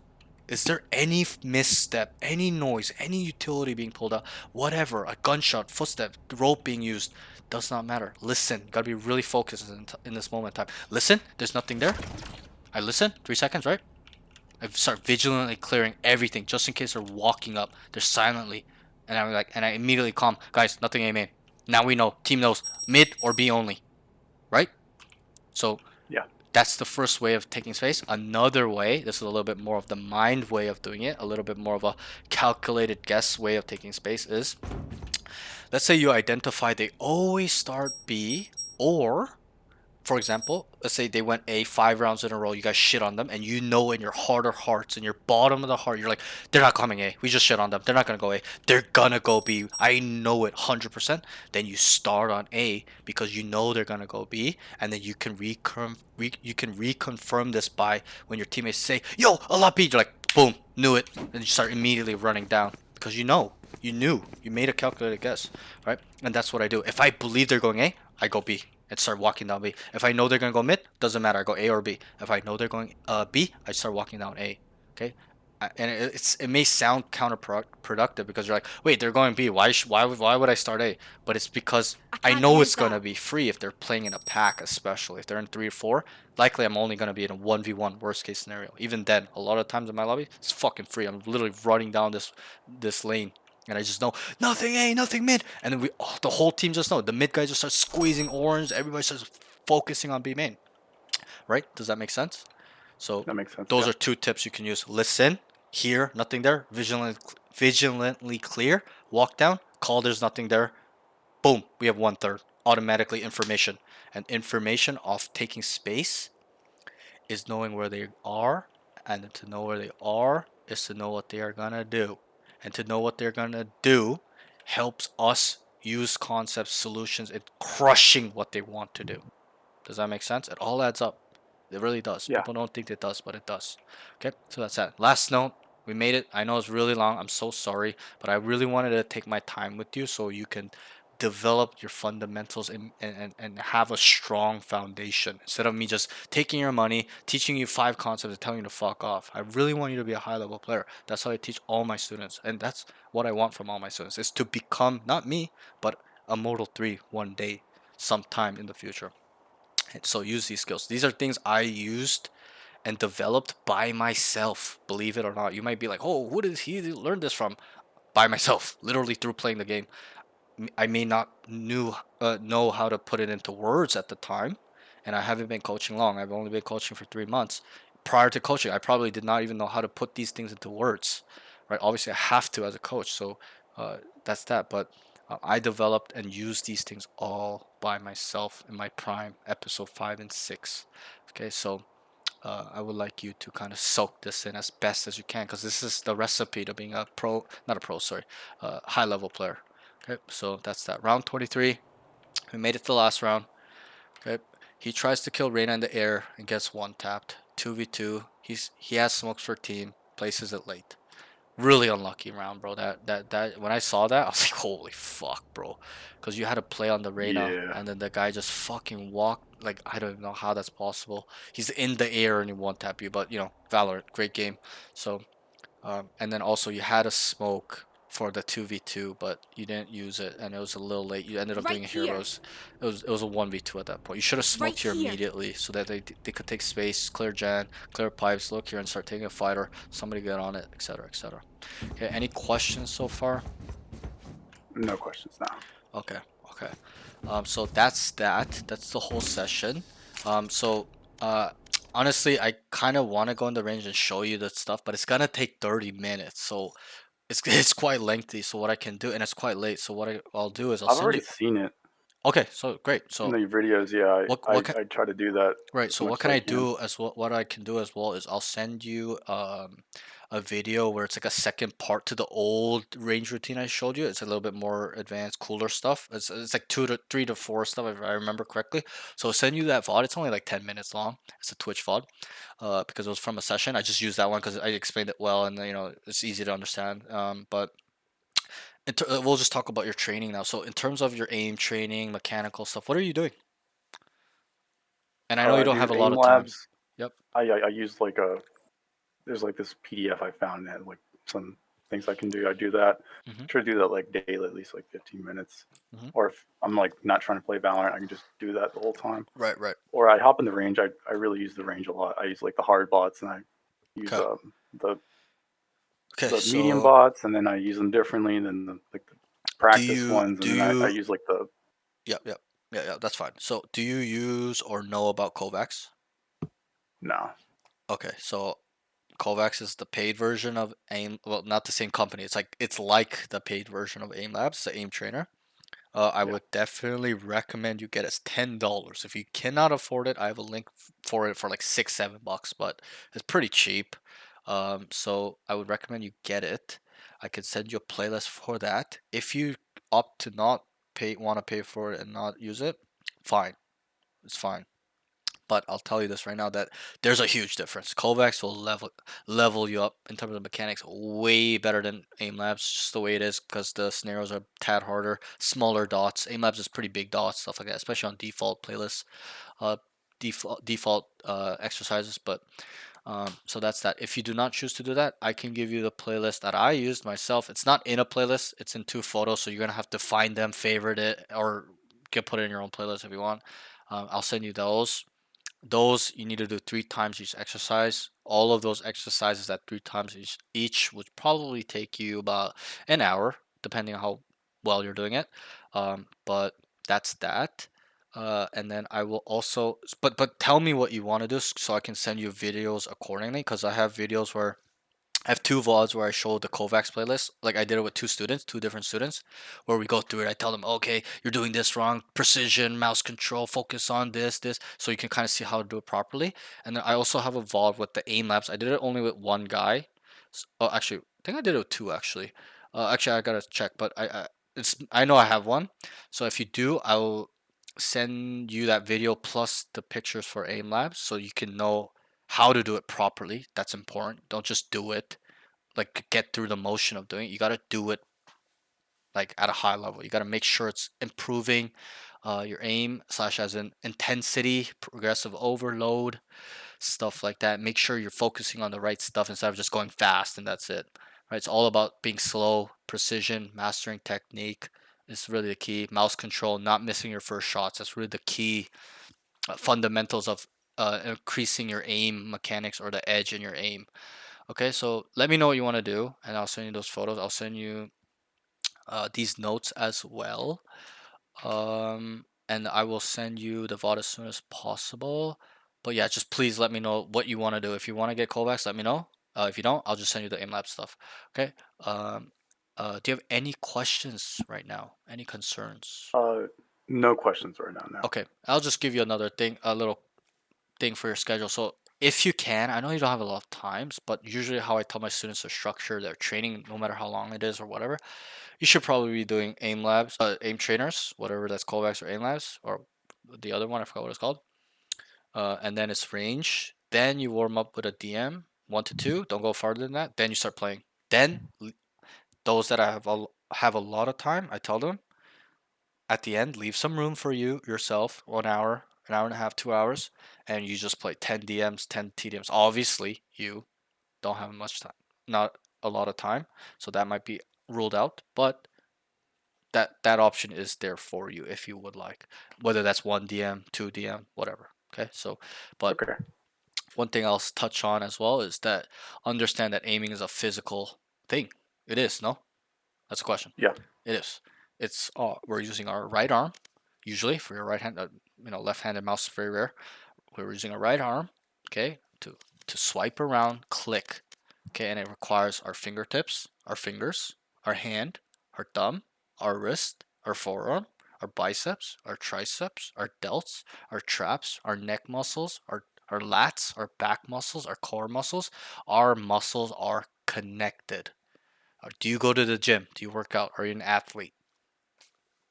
I honestly run a lot, Good. but in This is terms of obviously perfect upper then. body, not always as Good. much. It's fine. It's fine. Running is a part of that too. That category. Then you've probably heard of this term, progressive overload. Have you heard of this term? I have. I just don't know what it means. Okay.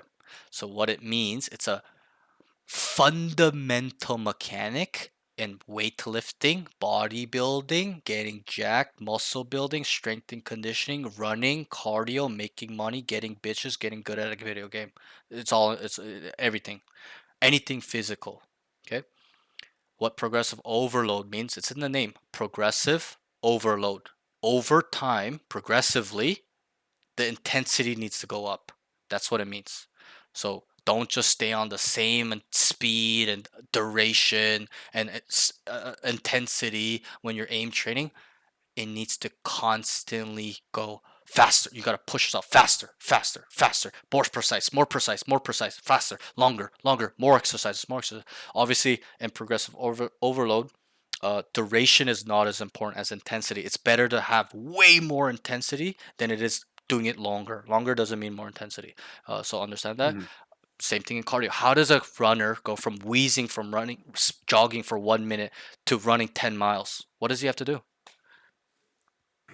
A lot of training. You got to push yourself. But specifically, he's got to run every day. Does he go from 1 minute jog to a 10-mile thing in 1 month? No. No. That shit takes years of that guy running, constantly pushing his mileage, constantly pushing his mile speed, how fast he's running the mile, right? You're a runner, right? Is that true? Yes. That guy is fucking pushing himself till he keeps running till he throws up, and that's his new baseline. And he keeps doing it again until it goes further. Then starts throwing up again. It's the same thing in weightlifting. I've been an athlete my whole life, so I can understand the whole working out and throwing up thing too. That's when you're met your limit, pretty much. When you're throwing up from working out, it means you've pushed yourself to like a pure exhaustion where your body needs to puke water out of your body. Okay, so it's that same thing. You gotta push yourself to the limit where you feel sore in your arm, your wrist, and you're like, woof, that woof. The next day you're like, woof, oh, I put in a lot of work last night aim training. That's what I want from you. So just understand that that's really important.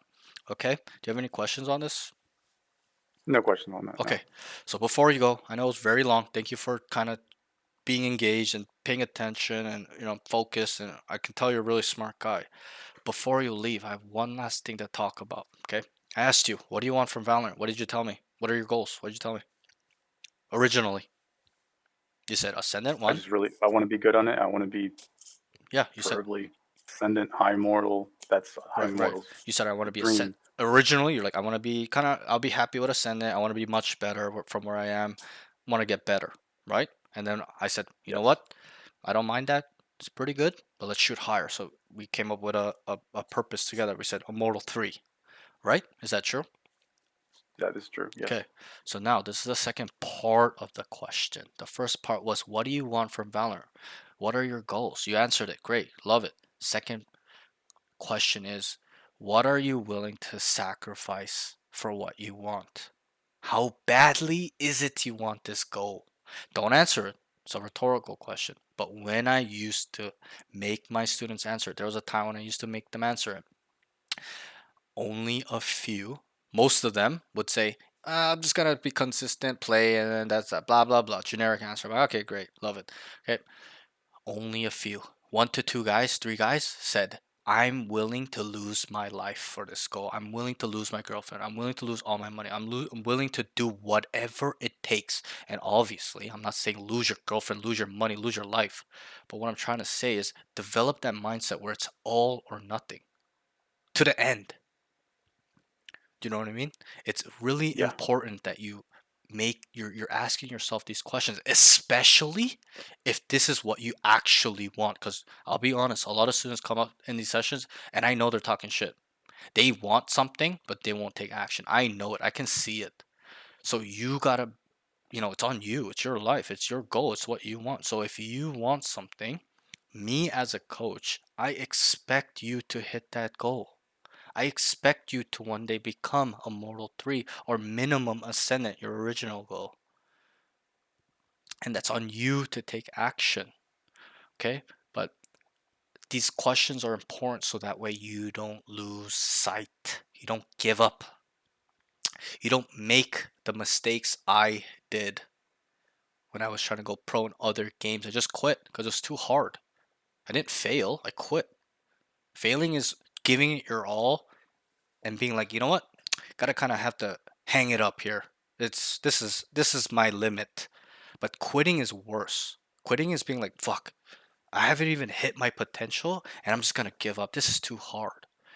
Man. And that's why I make my students kind of ask themselves these questions because it's really important you don't lose purpose. It's really important because that's what will happen to a lot of people, and that's what happens to the average person. Why do you think so many people aren't successful in life? They're working 9 to 5, taking care of a family, yeah, but that they're happy. That's it. People like me, people that have big ambitions, that competitive drive, it's not enough to be an average normal person. I want more. So you can use these questions to really get to your goals. Ask yourself every day, look yourself in the mirror. What do I want? This is what I want. How badly do I want it? What am I willing to do? Okay? And that's Okay. it. Ask yourself these 2 questions. You're on the way to, and you can use this with not just Valorant. It's a life skill. Whatever the goal is, your mile speed, whatever. Getting girls, making money, improving in life. Ask yourself, what do I want? This is what I want. I want a car. I want this. I want this. I want to be successful. I want freedom, financial freedom. What am I willing to do? Anything, whatever it takes. And one last note you have to understand is that those that are successful or at the top, stuff like that, paid a big price. Okay, it comes with a big price. So, off that note, you want a Mortal 3? It's not gonna be fucking easy. It's gonna be a lot of bad days. Okay, but gotta stay on track, stay on your journey, stay level headed, don't grow an ego, stuff like that. Okay? Any questions you have? Any concerns, things you want to talk about? No, nothing. You've done a great job so far. Thank you. Good, good. No worries, no worries. I try my best for you. because yeah, I just don't want you to have a bad foundation, because you'll go through the things I did, which was struggle a lot to develop into a good player, and that requires a lot of mistakes, right? So I can help you expedite cutting through all those mistakes by building a good foundation for you. But yeah, that's that. That's a session. Really good session. What I'm gonna do right now is I'm gonna send you these notes, the round specific notes, and the general notes, so you can think about it, look at it, and soak it in. Reread them, stare at them, process them, and then watch the VOD as well. I'll send the VOD as soon as possible. I'll send you the Twitch VOD first. The video on YouTube will go up in a couple days because I have to get my thumbnail guy to make it. But that's that. Okay.